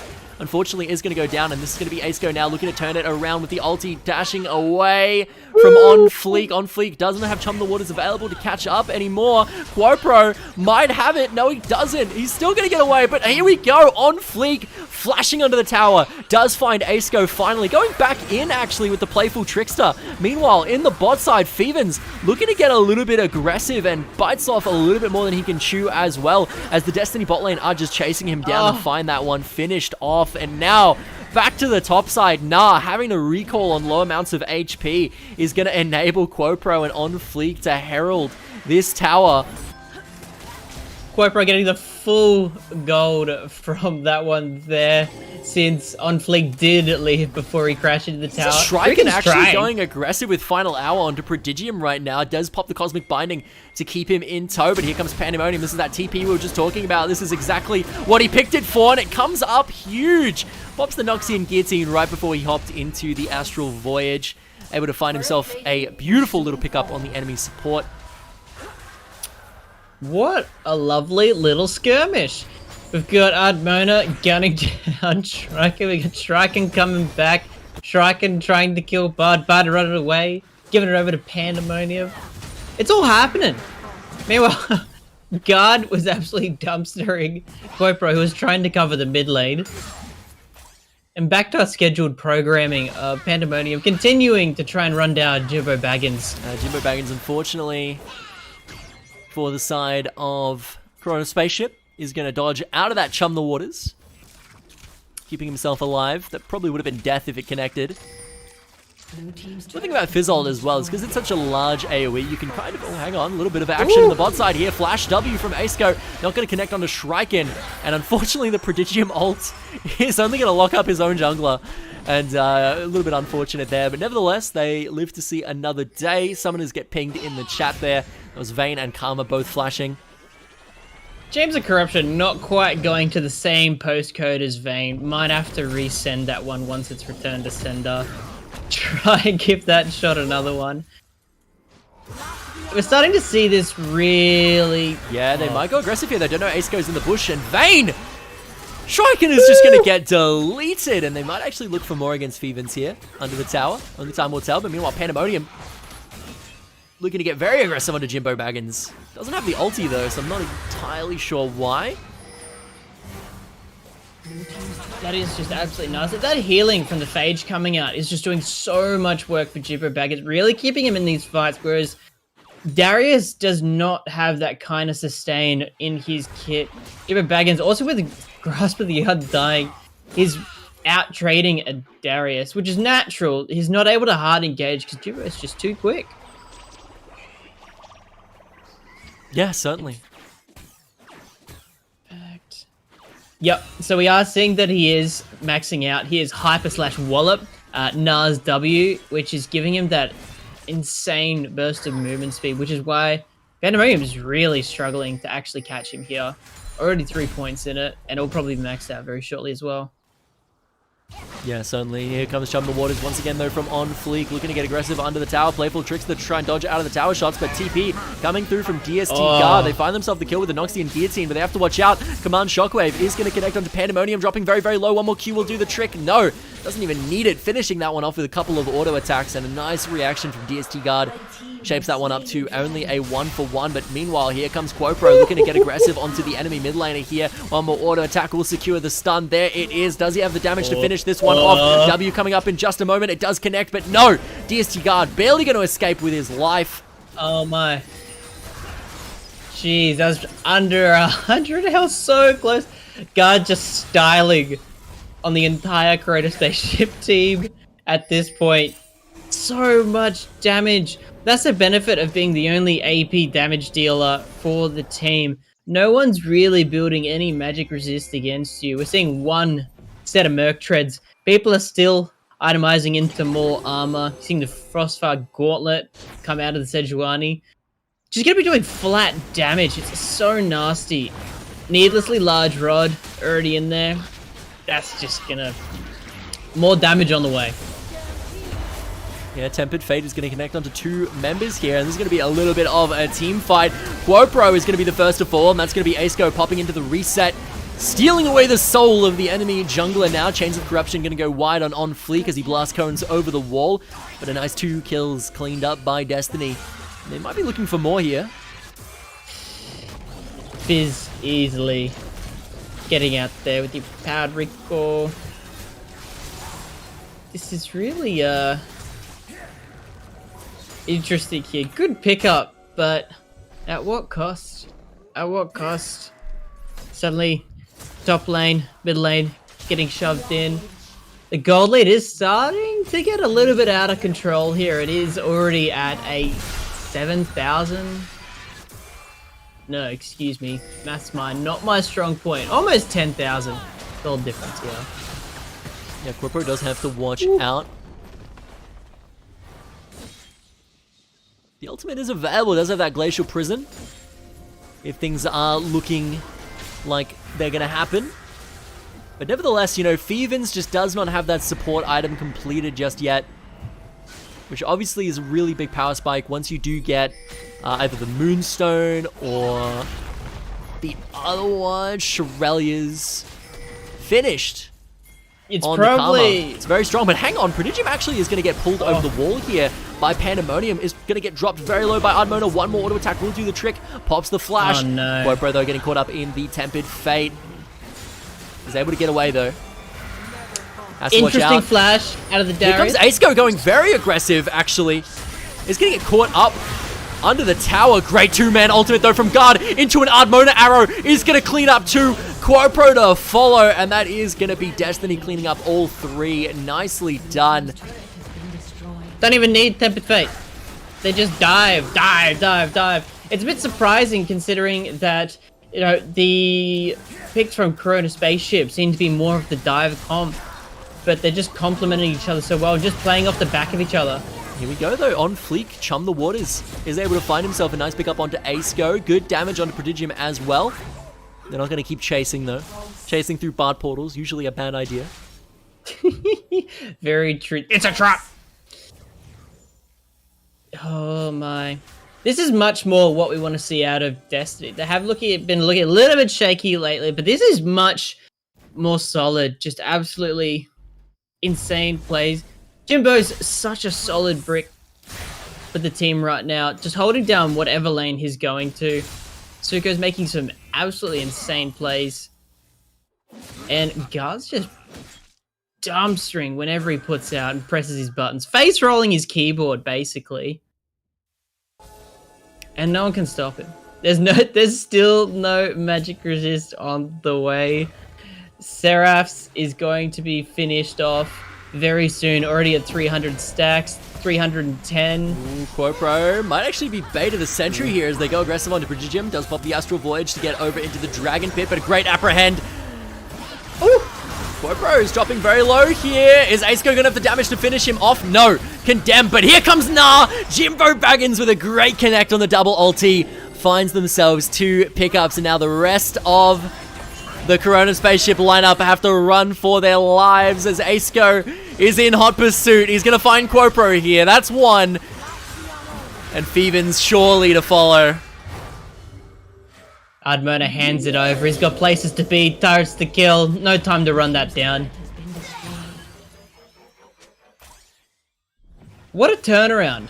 An absolute turnaround for Destiny here. Like we're saying, a little bit shaky earlier week, but what a solid play from them. They're actually starting to show that dominant performance that we've been seeing from them in previous years here. Game's starting to close out, starting to turtle up. Not quite what you want to be doing with a Fizz, with a Darius, with a Sejuani. Whereas Destiny are absolutely kitted out to start sieging this.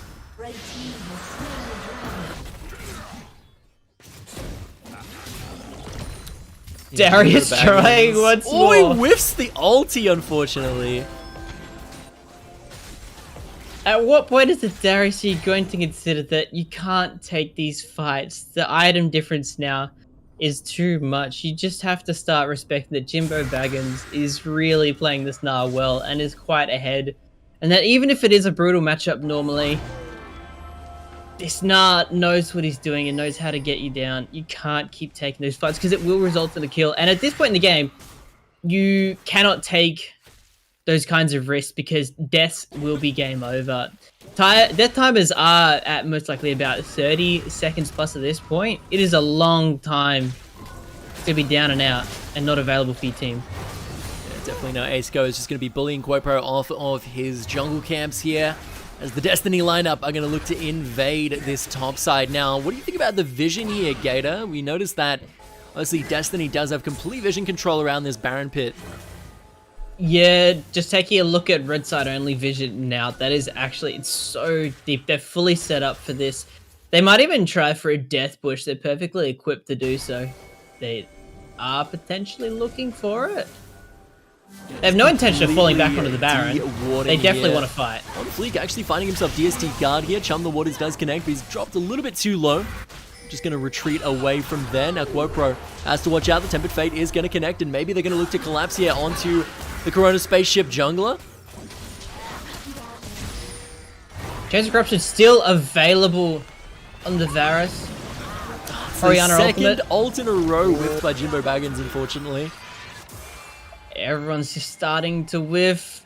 Destiny starting to call off the siege. Maybe it is time we just do the Baron, force them to come. I think that's a much better play. Get them into the choke of the jungle. Get them into the river. Make them stack up. Or do they suspect something? Quote-bro, unfortunately, walks into the wrong bush, and you have to wonder, you know, you saw them de-warding for so long, you have to only ask yourself why. To walk up by yourself and face check like that, it is a conundrum, but Striken almost getting caught by a command shockwave and blown up.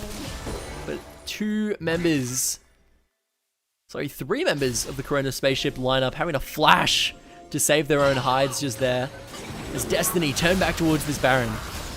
This is the brutal part about having such a melee orientated team comp like British Spaceship do. They have no way to face check these bushes. And I'm not seeing any blue trinkets. Yeah, I was about to say, you definitely do. It's called Blue Trinket, but the 80 carry of Corona Spaceship still having the yellow one locked in. Same with the enemy mid laner. I do want to point out that for some reason, the Sejuani has been forced to pick up the far side alteration. This is definitely not the optimal setup. Yes, there we go. Finally, Vayne's picking it up. Sejuani can go back to her sweeping so that she can clear out her own jungle and know that she's taken these camps for safety and buying room for the Vayne to go to the lanes.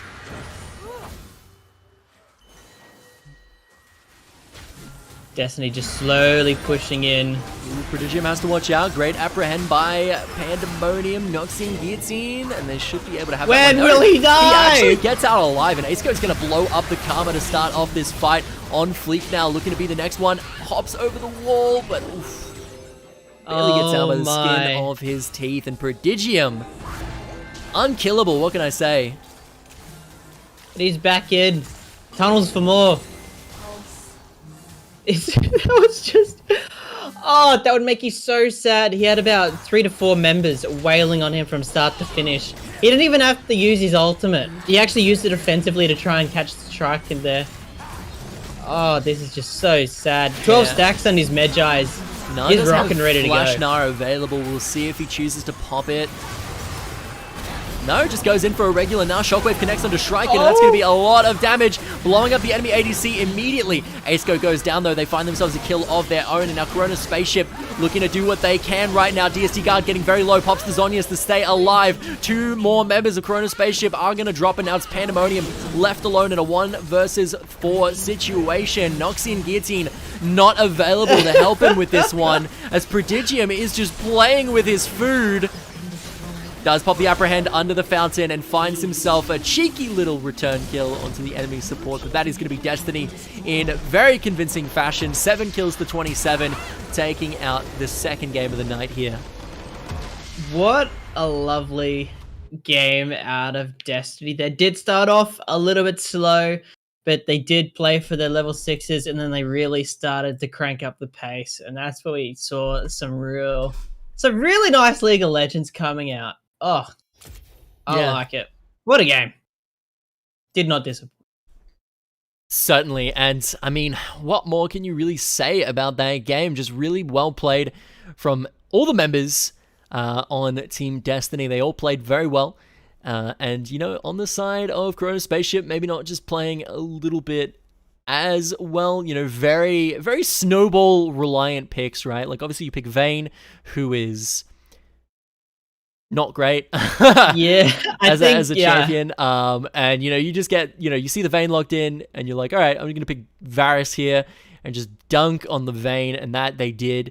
And unfortunately Sejuani not having the greatest game either, but we should move over to MVPs and SVPs here. I think for MVP here, you know, it's hard to ignore Prodigium. I gotta say, first game back on this lineup and coming out with a 17 KP performance, the highest on his team by a pretty noticeable amount. Obviously, he's got 2 other members on his team that are sitting at 16.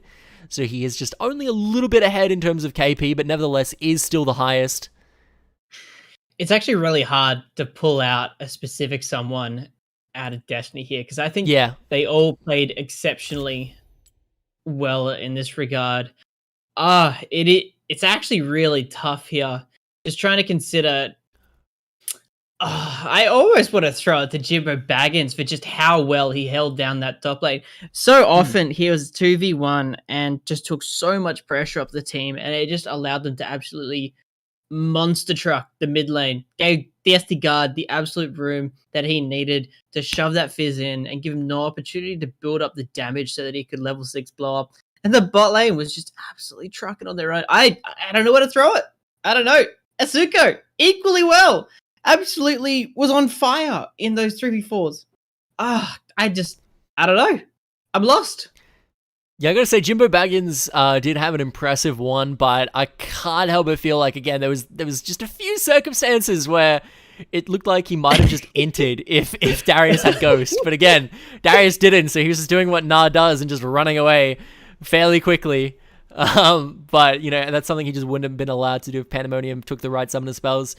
But unfortunately, I don't know. I can't help but feel like Prodigium just played incredibly well. He was all around the map at all stages.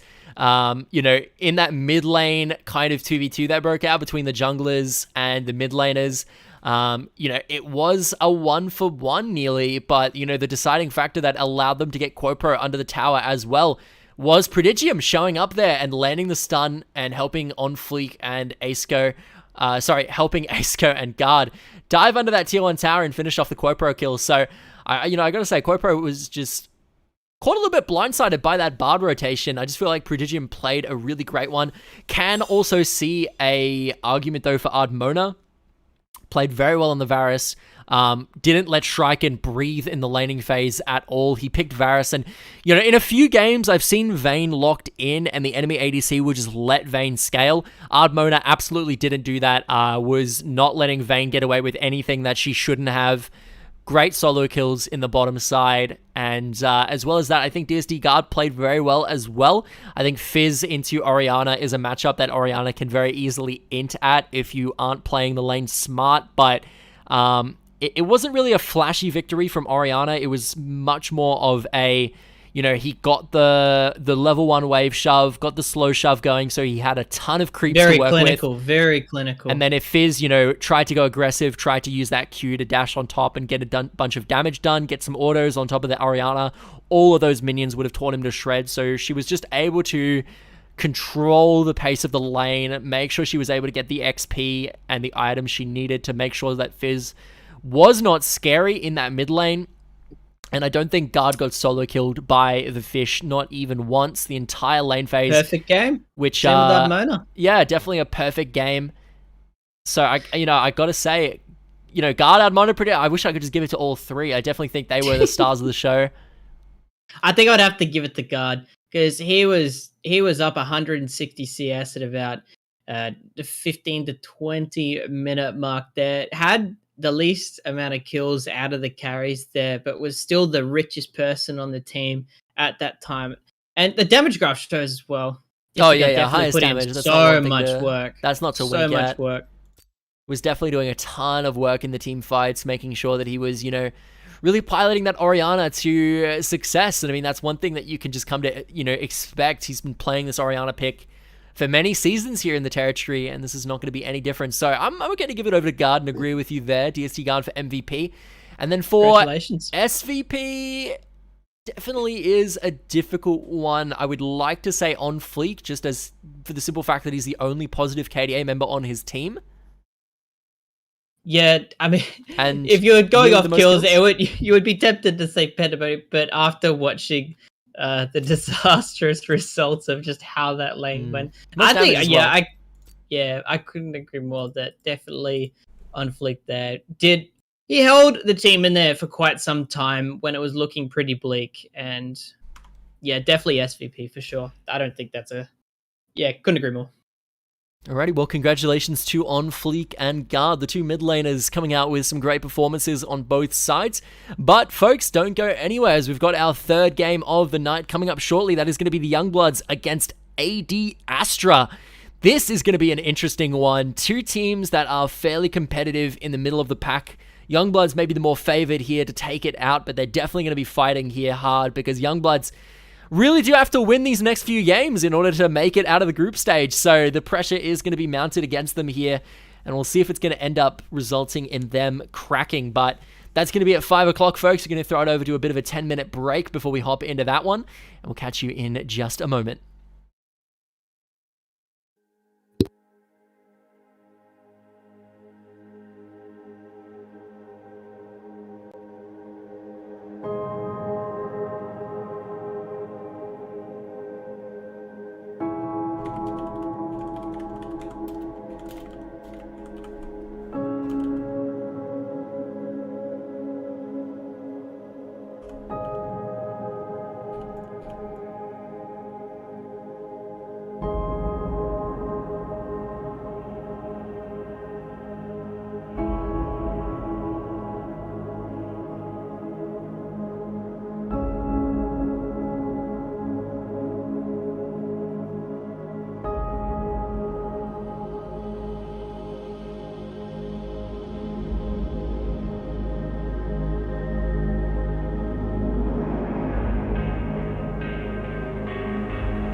Alrighty, folks. We are indeed going to be throwing it over to our next match here. It is going to be NTEL Week 10 Game 6. We're looking at Youngbloods clashing against Astra. I'm Katie. It's joined here on the casting desk by someone you might have seen a little bit earlier on in the night, and that is Bladexa. How we doing? I'm doing fantastic. Happy to be joining you for the last match here. A bit of a David vs. Goliath scenario we got here, don't we? Yeah, certainly. I mean, Youngbloods do have the pressure mounted against them. I was just talking about this because they kind of have to win almost every game that they have left if they want to be making it out of groups in any kind of secure fashion. So if Astra ends up winning this game, this is going to be a massive, massive upset. So they do really have to play their cards here and see what they pull out. But Lulu is going to be the first ban from Youngbloods, followed up by Sejuani from the side of Astra. Makes a lot of sense. We know Nick Chu does favor that champion quite a bit. Yeah, definitely a big favorite of Nick Chu, but we saw him have such an excellent game last time on the Trundle into some of those immobile mid lane mages. He's still going to just run his game plan of just ganking, and ganking. Oh, sorry. I haven't swapped the scenes yet for you. Well, there you go. Don't worry. Didn't miss much, folks. But yeah, no surprise on the Zoe ban. No surprise on the Zoe ban, of course. Dark Knight, known as the Zoe enjoyer of the NTEL season, does not let his champ get through in any match. I don't think he's been allowed to pick it once in the last 2 seasons we've seen him play. Yeah, and there's actually a decent amount of, I don't know, there's the Victor and the Nocturne Beige quite strange. I know Guillotine's probably played 1 game of Nocturne in the past, but he's definitely taken a hit, so he can't be flexed around anymore. So if they see a Nocturne early on, you can kind of draft a game plan around that pick. But the Victor ban, I don't even know where that's coming from, because I haven't seen Easy Doctor even pull out that pick once. He's on much more aggressive picks. And in fact, last time he played, he picked something completely out of the blue, like a Vayne mid. And yeah, Victor might suit his playstyle, but I've just never seen him play that, so interesting ban there. But the Trundle has been locked away again, and the Tahm Kench being picked up in response. Tahm Kench so strong in the top lane right now. Yeah, super strong champion. So yeah, even if Trundle goes into that top lane to match the Tahm Kench, I think that's an okay matchup for him, but still quite vulnerable in that isolated matchup. If the Tahm Kench lands a slow on Trundle, he's just as vulnerable as that Trundle, that Tahm Kench getting pillared. So lots of jungle interference can happen, and we know Guillotine is just as good as Nick Chu when it comes to those ganks. So I'm expecting to have quite a banger of a game here in terms of jungle activity. But looks like we're picking away the bot laners now. Thresh and Ashe taken away. I think they'll pick away another support here. Just from most teams drafting, they usually like to pick bot lanes early on and usually pick them together. So we'll see what the last pick here is for Youngbloods. Yeah, likely going to be picking up the support here for Artur. We'll see. It's going to be Zyra locked in. Ashe, Zyra, very decent lane, I would say. And obviously Zyra, very good champion at, being able to rush the Liandry's Torment, which is very good into things like the Tahm Kench, the Thresh, but Tristana getting locked in response. Very scary bot lane here from Astra if they're able to land a death sentence onto either Nick Chu, or onto Gator or Artur. It's going to be very scary stuff indeed. But Gator obviously was the caster for last game. I believe he's a Platinum ADC player, so this is going to be my first time seeing him play, I think, so this should be an interesting one. He's played once versus us, I believe. Had an okay laning phase, but yeah, as Jewpies games, like, the game spirals out of control outside of most 80 carries hands there. It's not a very high agency role. And yeah, so we'll see now that he's versus a team like Astra, whether he's able to strut his stuff here. But yeah, for the time being, yeah, we're seeing some interesting bans come through again. Vel'Koz and Pran, those are like the mage support bans coming through, but they've already locked away the Zyra. So I'm wondering whether that's just aimed at Dark Knight's previous picks. I know he picked that brand. I know he does like the Vel'Koz, yeah, as kind of his pick that he goes to when Zoe's taken off the table. So he's not going to be able to go to that one. We'll see what he does end up leaning towards. Either way, Vi is going to be locked in here for Guillotine. And this is going to be a mid laner pickup by the final phase of at Astra. Currently, Youngbloods looking to pick themselves up a mid laner and either a jungle or a top laner, depending on where this Trundle is going to be going. You did mention the Trundle into Tarm matchup being not terrible, so they could take that and grab themselves a jungler. But no, they are just going to go for the set here. Set into Tom Kench, yeah, he does also find into the Tom Kench here, but still, all these immobile melees in the top lane do open up tons of avenue for gank opportunities. If the Tom Kench lands that single slow on set, you can guarantee that he's not going anywhere, so he basically just has the one option to stand and fight. But in a 2v1, not looking too good for you, but Nixu, if he has anything to say about it, he'll probably turn it into a 2v2, so we'll see how these junglers are able to pass around each other. And yes, we've seen this before from Dark Knight here. His Nico in the mid lane, yeah, he absolutely had some pop-off games in that pick, so we'll see what Easy Doctor has in store, because yeah, a lot of the time they're counter picking here. He's shown he has a lot of champions, but not a lot of them have gone well. Like his Vayne mid last time didn't exactly go the way he wanted, but this time he's going to be picking up LeBlanc in the mid lane.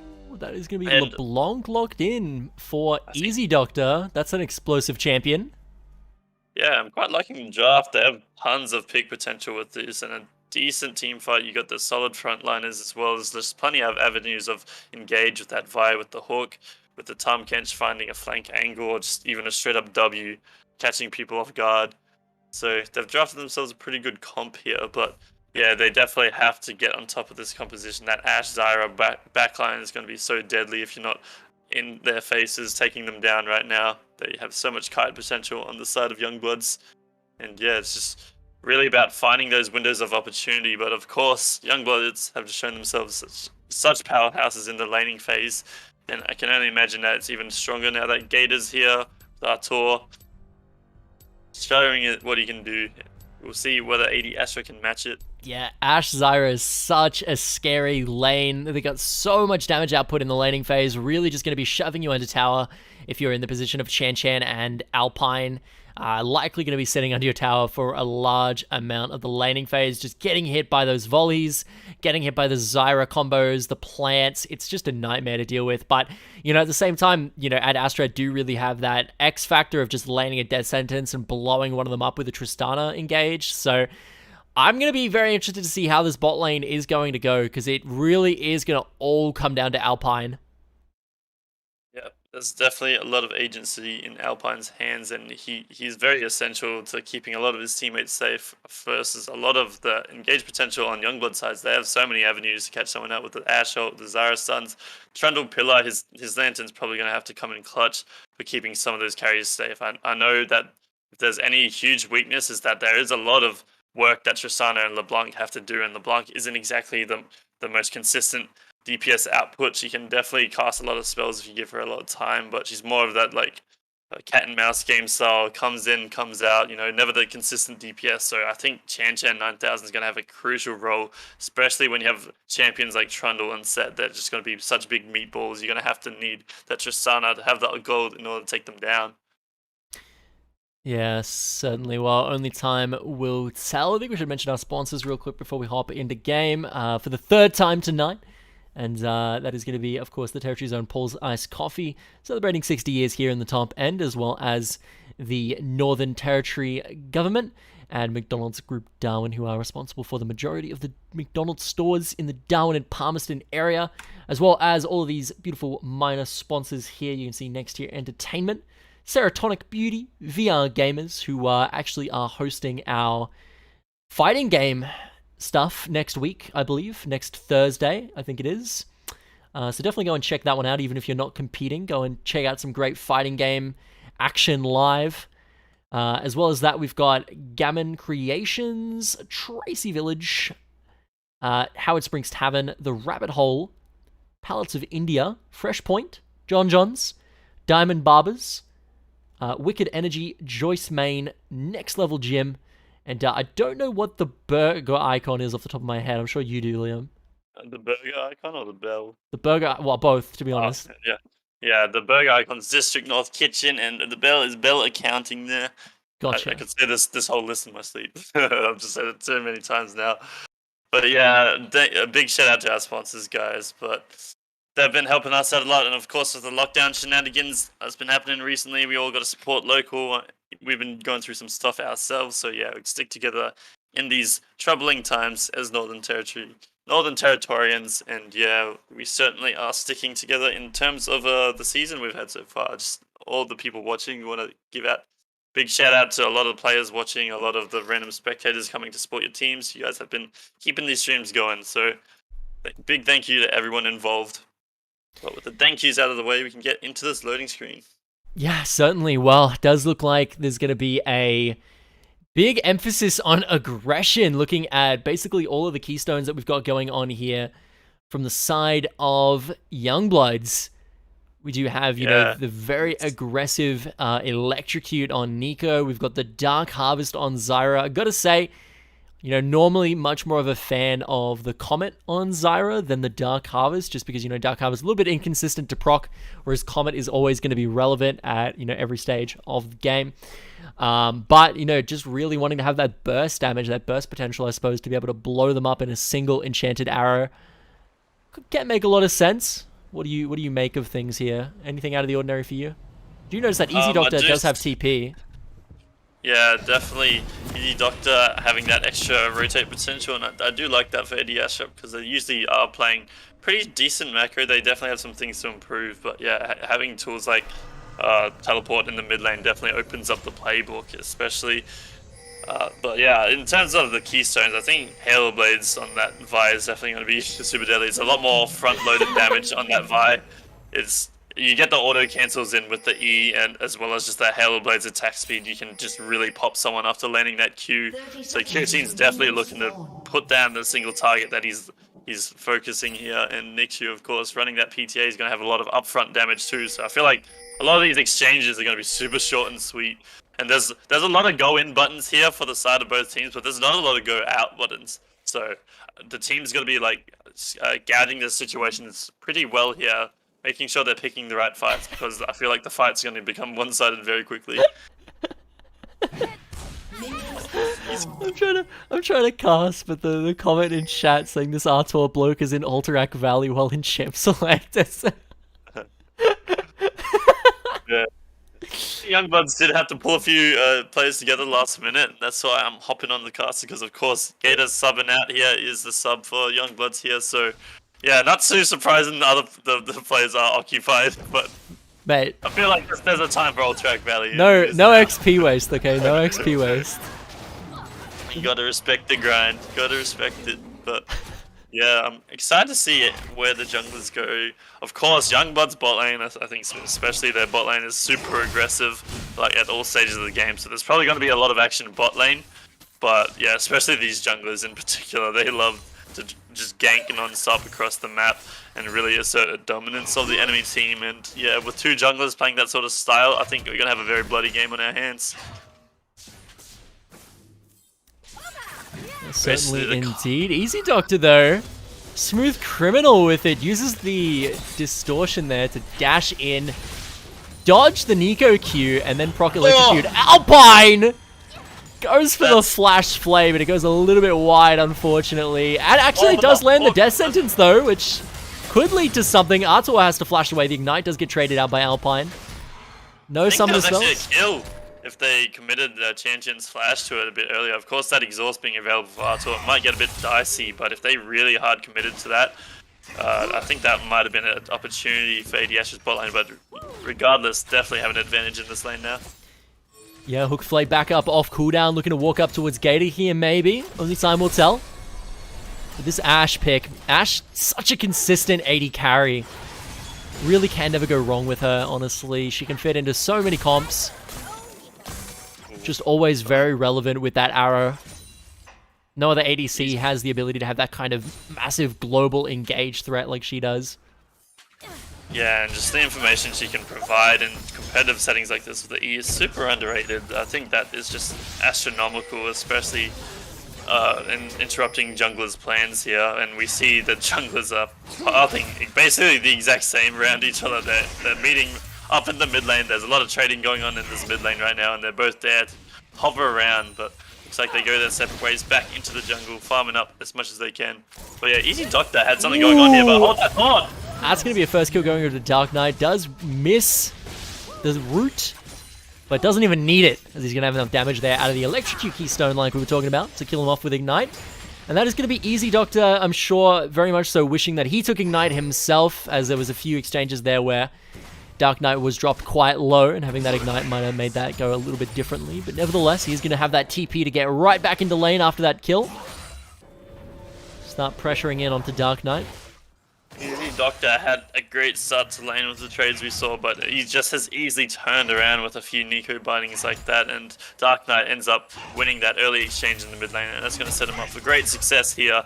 And yeah, this is what we're talking about, the laning phase prowess. It does matter a lot in these competitive matches to be able to get through your laning phase even ahead here for people like Dark Knight are easily able to build leads consistently, and such a big part of why Youngbloods have such a win streak going on here. Meanwhile, we're just having a lot of directed camera in the top lane. Yeah, Django's getting aggressive, what can I say? But, you know, Tahm Kench's going to be one of those champions that's very difficult to kill. You can tell I've been swapping between Dota 2 and League of Legends quite a bit lately, because I just had an absolute Tourette's attack trying to say champions and then almost said heroes, and then almost said champions, then almost said heroes, and then said champions. Yeah, you might start calling Baron Roshan or something. Yeah, maybe. The lines start blurring a little bit, but yeah, this game isn't as bloody as I thought. The junglers have been pretty passive. They kind of met up there for a little bit of a hey, how you going in the mid lane, but they haven't actually pulled the trigger in any ganks yet. I mean, it's kind of understandable from Nichu's standpoint.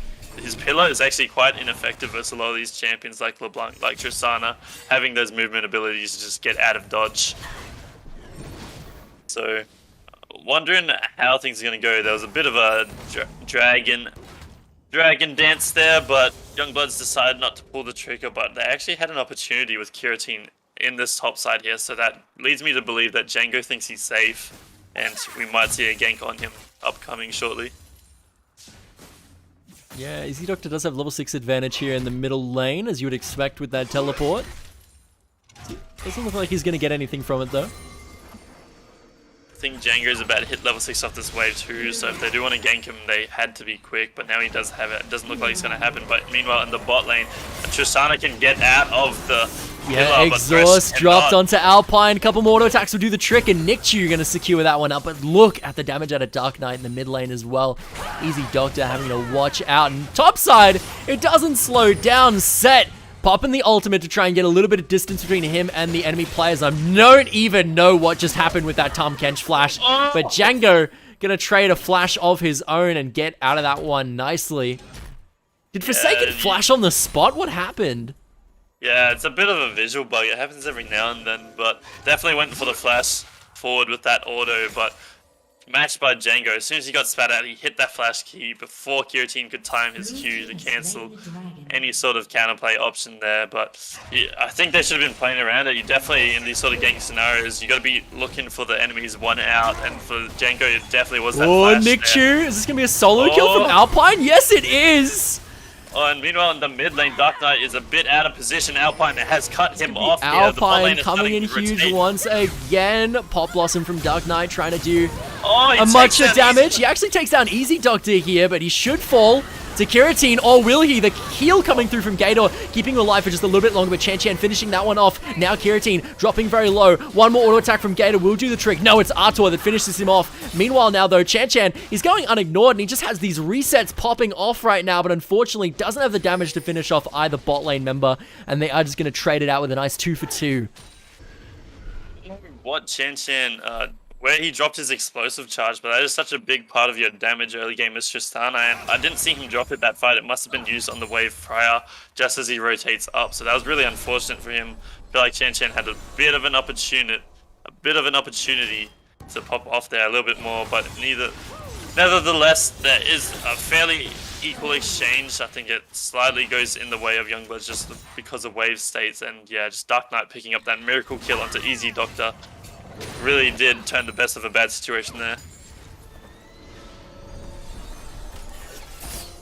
But yeah, the game is still fairly close. Of 1.3k gold lead is by no means the end of the game here, but definitely want to see some more plays being made with just a positive net gain here for AD Astra, because yeah, if they keep trading like this, eventually it's going to go Youngblood's way. Even with the late game scaling of that Tristana, she gets more range. I still think champions like Ashe, Zara, as they scale, once Zara has items like Liandry's, the damage output of this champion is absolutely insane. And yeah, we can see what Nico can do already at this point. A couple more items than that Nico, and one binding could spell certain doom for a lot of these squishy characters.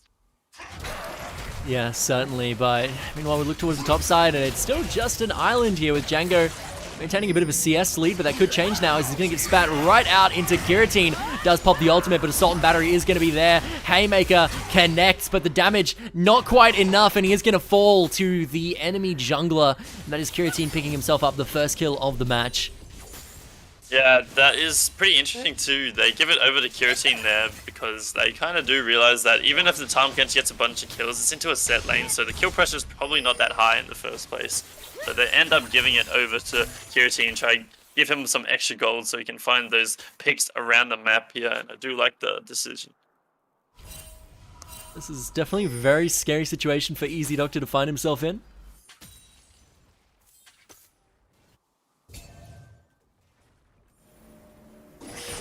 But yeah, now the game is definitely balancing out a little bit. Still 1,000 gold. Oh, another flash binding. Dark Knight is not afraid to pull the trigger on these, but Easy Doctor does have to watch out. He's going to get hit by the Pop Blossom and go down, unfortunately. But Alpine just biding a little bit of time for Kiratine to show up by the looks of things here. Might actually go down under the tower, and yes, he will indeed.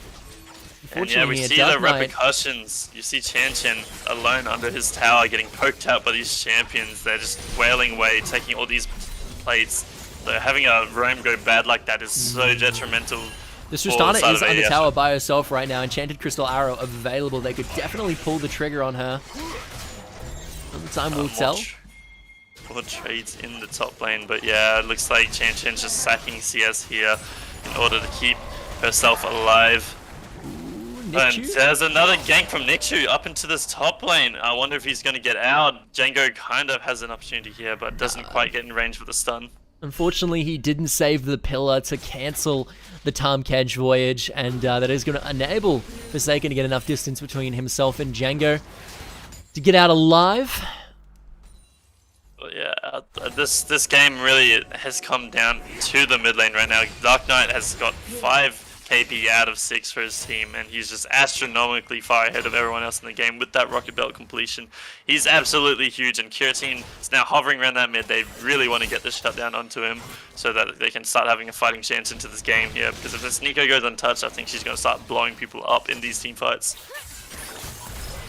Easy Doctor. My goodness, the damage from Dark Knight. However, here comes Kiratine. They are looking to finish him up with Assault and Battery, but the TP comes through from Django. They're looking to finish off Easy Doctor. Flash forward, the set ulti connects, and that is a very dead LeBlanc. Great reaction TP there from Django. Yeah, the Youngbloods aren't going to let it happen, apparently. The TP comes through swiftly to keep the mid laner safe. They realize how key of a player he is, and they're going to commit all these resources to make sure that he continues this snowball. And yeah, Easy Doctor's just not having a very good time at all because of it. Easy Doctor's usually one of the better performing players on the side of AD Astra too, so it's definitely up to his teammates to pick up the slack here because he's been put in a position where he can't really Enchanted Crystal Arrow is going to connect. So much damage onto Kiratine right now. The TP comes through, but it could be a bit of a Hshin-Chin TP as Forsaken, finding himself in the middle of 4 members of the enemy team, might barely get away with his life, does force the flash out. Easy Doctor getting a distortion in, but an immediate exhaust coming through from Artur. Oh, didn't get the root under tower, unfortunately, just got out of range, but that was almost disaster there for Nikshu. But still, we see Youngblood just slowly creeping away with this game. I don't know what that is. They do not know that's actually Dark Knight, and he gets completely baited here. Chan doesn't have an opportunity. Nikshu's coming in on no health. Is he going to hit the Lantern? He actually finishes off the Trundle. Doesn't pop the Lantern now, as Alpine going to be running away from Gator as fast as he can. Does he get out here? He has distortion to get over the wall. Yes, he does. And it's just one of those cases now where chasing LeBlanc is Quite literally like a dog chasing its own tail. It'll probably just never happen. Yeah, it's futile at that point, but yeah, that was pretty worrying there. Nixu came in on no health, really just trying to push his advantage as much as he can. And yeah, Easy Doctor does pick up the kill there. Chan was looking for an opportunity, but still Youngblood's so far ahead here, still so healthy. No opportunities for this Tristana to pop off, unfortunately. Yeah, they just keep pushing the advantage on the lanes here. We see the turrets going down super early, while not much damage done to any of Youngblood's towers. This is surely going to be a dead to Django. There's no way he gets out of this one. Does pop the ulti, but there it is. Nice little tongue finishing him off. Gator, though, getting hit up by the Assault and Battery, and Chan trying to find the damage onto Artur. Great Lantern, though, is going to keep him alive for just a little bit longer. No, Nikchu flashing forward does have the damage to finish him off, and he might also have the damage to finish off Kiratine, or will he? Yes, he will! Subjugation, giving him the heal he needs to stay alive, and now they're running for their life away from Easy Doctor, who has so much damage to offer right now. They find themselves another kill, but now here comes Dark Knight, finishing off another with Pot Blossom. Easy Doctor also finding himself a beautiful kill onto Artur, and that is going to be both mid laners finding themselves coming up huge in the bot side. Yeah, it was a bit strange here. There was so much deception going on. The Nico's spawning clones, pretending to be other champions. LeBlanc spawning clones, dashing everywhere. Couldn't tell what was really going on. I don't think Dark Knight could either, because he definitely should have been focusing down Easy Doctor to prevent that Zara going down here, but ends up getting away, and Easy Doctor's able to pick up that Zara, so it's a bit more of a positive exchange for AD Astra, but still Youngblood's winning out in the end, of course, with Dark Knight pushing this lane down, but he might have to be careful. Great hook from Alpine, blind in the bush, is going to find Dark Knight. Easy Doctor does have to watch out. The Ignite drops, the Electrocute to follow, and that is disastrous. Easy Doctor, unfortunately, not having the health required to follow up on that great pick from Alpine. Yeah, I feel like Easy Doctor, a lot of his deaths this game are just committing to plays like this off the roam of Alpine. I feel like he's getting baited half the time. These are real coin flip situations, but hold that thought. Django's probably going down again, whether he can pick up a kill. Might finish off Forsaken, and yes, he does. But Vi gonna finish him off nicely. Meanwhile, in the mid lane, Alpine and Chan gonna find Artur a little bit too far up, and he's just gonna get comboed on and killed.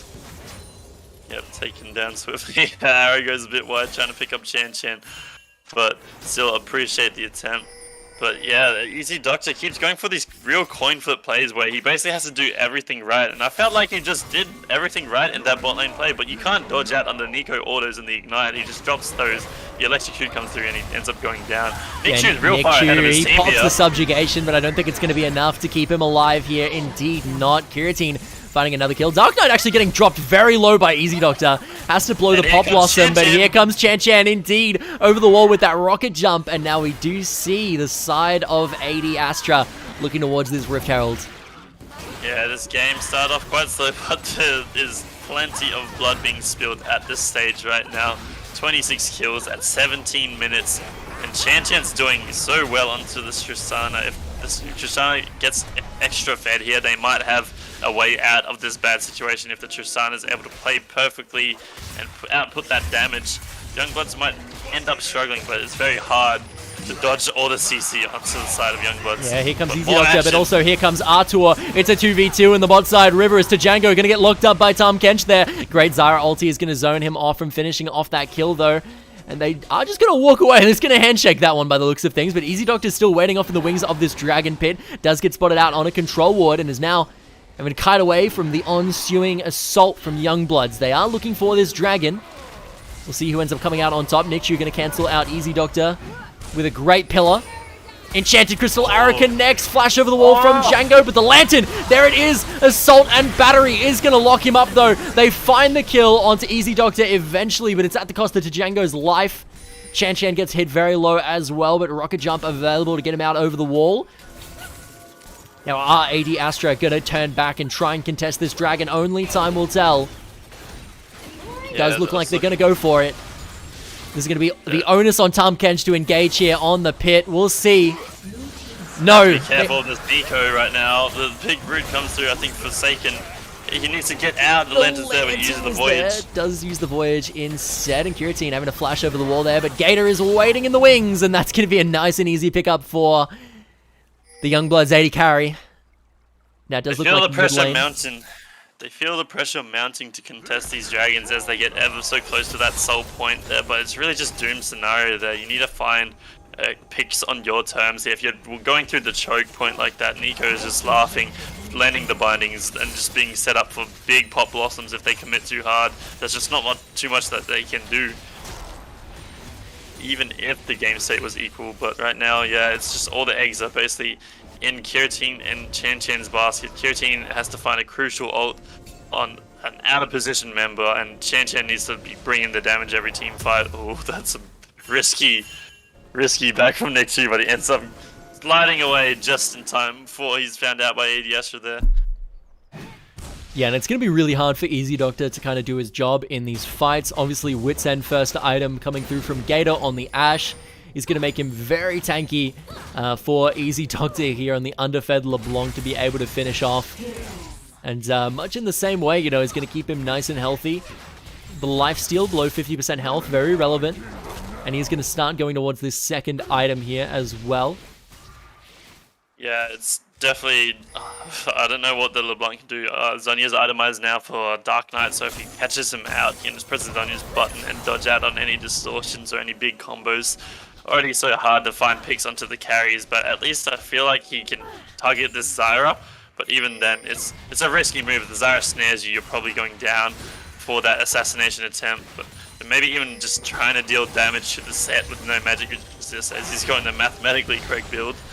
He is quite vulnerable to getting burst out, but of course, if you do burst out the set, you're giving him a lot of grit to play with, and if he's able to find a huge W onto your team, could be game disaster.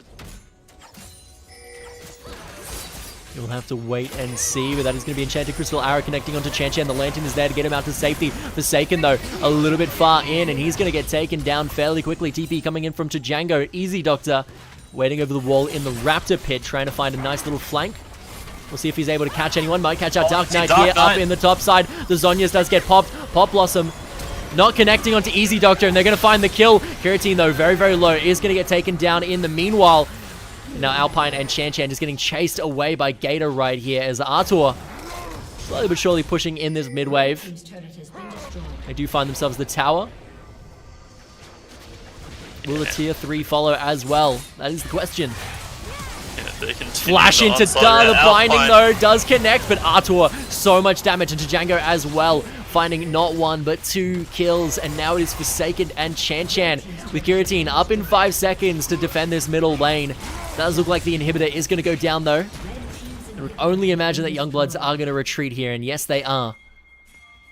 Yeah, Pinging the Baron, actually.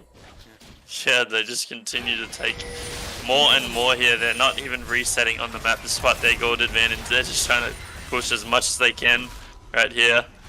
But yeah, they're trying to make the plays, but it's just the gold's not in your advantage there. There's a huge hook onto Django there, but he's got just a massive grit shield to just tank up that tower for days, and they just don't have any proper way to stop him from getting to that W. That they don't have LeBlanc to one-shot him.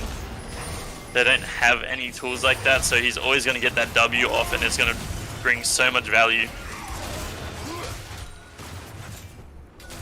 Yes, they're posturing for this Baron dance here. We'll see whether AD Astra can do anything. Maybe a Miracle Seal comes through for Kiratine. Looks like that Django is actually dropping quite low, but Kiratine is going to get out. dropped very low, unfortunately. No smite available. Flash forward from Nickchu into a massive pillar. Subjugate is dropped onto Forsaken, which is going to make him nice and squishy. Big 3-man route does come through from Artur. They find one, looking for the Pop Blossom. It's not going to connect onto either members of the AD Astra bot lane. And Easy Doctor actually waiting out in the wings. Alpine going to find himself a nice little hook there. No follow-up available.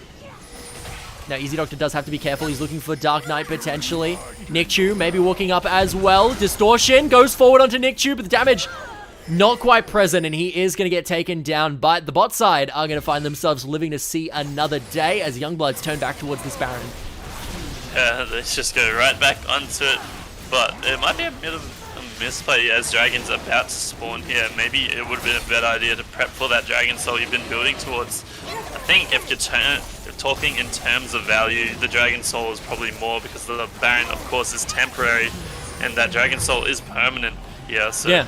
bit of a missed opportunity, but It's like juice versus sauce, right? Like juice might be like sweeter in the moment, right? But like it expires, you know, it goes off.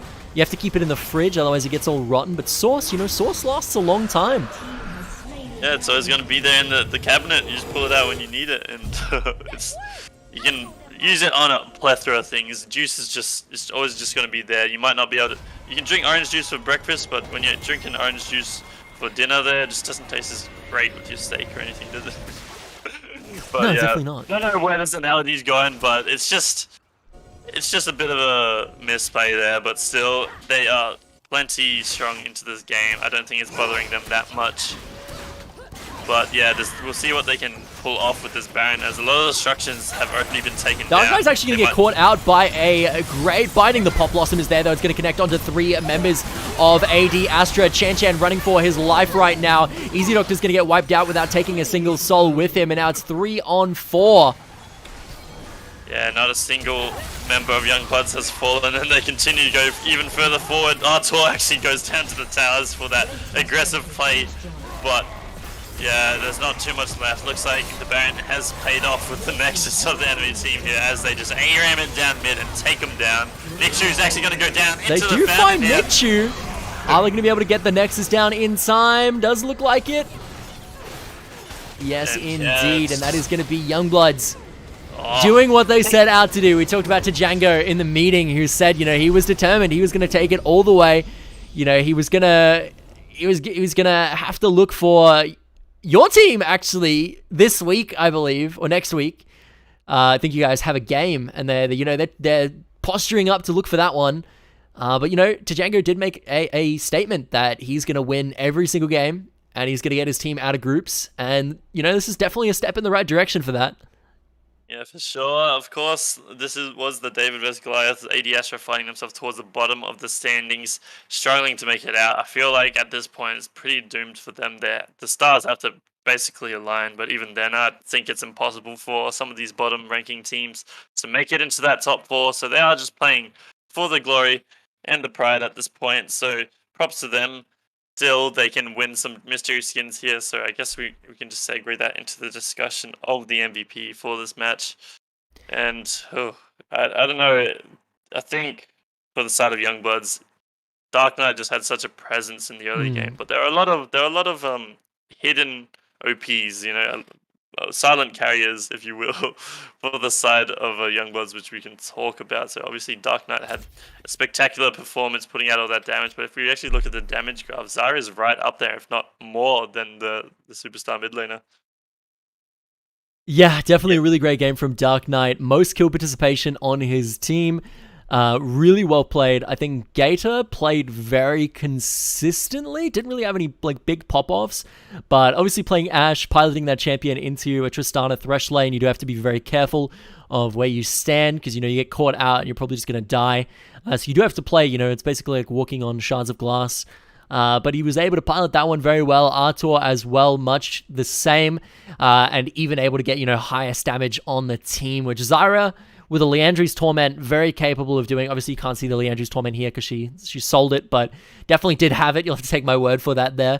Zyra with a Leandri's Torment, you know, very capable of topping the damage charts, but I just think Dark Knight just had such a presence in this mid lane. You would think, you know, obviously the Nico into the LeBlanc is a scary, scary matchup, but was able to find, you know, the solo kill in the 1v1 and then really extended it from there as well. A lot of pressure came through in the mid lane from Kiratine, but he was just able to really, you know, stay alive and, you know, not get caught out needlessly. Played really well, constantly was landing, you know, 1, 2, even 3-man Pop Blossoms in team fights. Definitely just played very, very well, I think. Yeah, and they tried to shut him down many times. That Thresh came up to mid laner, but he actually ended up turning it on their heads. A lot of the times, even in the times where he did go down, he ends up finding that trade kill. So he soaks so much pressure, but still ends up carrying so hard here. And I think that's just the definition of an MVP there. So happy to give it away to him. Certainly. As for the SVP, I gotta say Chan. Personally, I don't know. No. Hold on. No, Alpine played quite well. He was landing the hooks. He was, throwing out the lanterns, even though the team didn't always click them. They were there. And I think overall Alpine played very decently. It's just an issue with Thresh, right? Where, like, when you're trying to play Thresh with a team that's behind, it's, like, what can you do? You're just kind of sitting there, you can land the hooks, you can land the flays, you can land the lanterns, but, you're not the one that's responsible for the damage. And at the end of the day, if your team isn't able to get the kills off of what you're doing, then unfortunately your champion just doesn't do all that much. But at the same time, that doesn't detract from, his performance. He did land that hook at the bot lane, level 2, which, likely, as you were saying, might have even been a kill, but it was just Chan who unfortunately didn't play aggressive enough and let that one slip onto Artur. But I think Alpine played phenomenally. Yeah, I do agree there. Even if we look at the damage, he's actually not too far behind that Tristana. We were really hoping more damage to come out of this Tristana. If they did have any avenue of success, there had to be a very aggressive Tristana play, just outputting all the damage he could. And obviously, easier said than done into that sort of composition. I'm sure if you went anywhere near that bot lane, it just would have been peppered with Ash autos and Zyra plants. And just just piloting around Trundle pillars and Nico's snares, it's just really difficult for that Tristana. So no shade by any means over to Chen, but I think Alpine did his job better, performed his role, and yeah, if the game went a bit differently, yeah, definitely could have been MVP performance for Alpine, but he ends up picking up the SVP here. And yeah, looking forward to more performances because I believe AD Astra actually swapped out one of their main players, and Alpine will be the starting roster player. So looking forward to more Thresh plays out at Alpine, or see what else he has in the bag. Yeah, certainly. Well, that is going to be the end of the stream, I suppose. Thank you for joining me here for today, Bladexa. I believe we have one more game happening at 7 o'clock, 6 o'clock, should I say. But I'm not entirely sure. I have to head on out of here, so I'm not going to be streaming that one. But maybe someone else will hop on board and stream the next game that Corona Spaceship, I know, is playing. I believe they said they're playing a makeup game. And asked if it wanted to stream, but I am not able to. But I don't know. You have to stay tuned and see what happens there. But either way, thank you so much for joining us for our regularly scheduled planned 3 games tonight. Definitely were some great ones. Obviously, Destiny with Prodigium back in full swing is showing to be quite dominant yet again. Does that maybe make you a little bit nervous there, Bladexa? I actually wish they would come back with it because it hasn't been as fulfilling playing as Destiny. I'm sure if you watch the matches against them, it wasn't exactly much of a fight they put up. So now that I see Prodigium's made his return, hopefully he sticks around. But yeah, I want all the teams to be at their full power when it comes into playoff time. Of course, right now, I think Jewpies is sitting pretty happy into the first place position. We're not too fussed about the seeding. We just made it into playoffs. So just from a personal standpoint, Jewpies not too really fussed what the other teams are doing right now. We're sitting pretty comfortable. A lot of the other teams are fighting for their spots right now. And we're just kind of watching from the sidelines. So we'll see how things end up going. But you can bet that once playoffs are happening, we want every team to bring their A game and see just how high we can take the level of play in NT. Yeah, certainly. Well, I mean, you are looking at the scoreboard right there. I believe it hasn't been fully updated, but, Corona Spaceship, Destiny, Youngbloods, all sitting at 9 points. So definitely very close competition between these 3 teams, and Job Seekers as well. They are sitting at 7, have the potential to just, be absolutely blown out and just win every single game from here on out, and they could definitely overtake some of these teams. So it's a very exciting season, very exciting indeed, and you'll just have to tune in next Thursday to see exactly who ends up coming out on top. But I've been Cadius, sitting here on the desk with Bladexa, and we're going to throw it over some music, and we'll catch you next time. Peace, guys.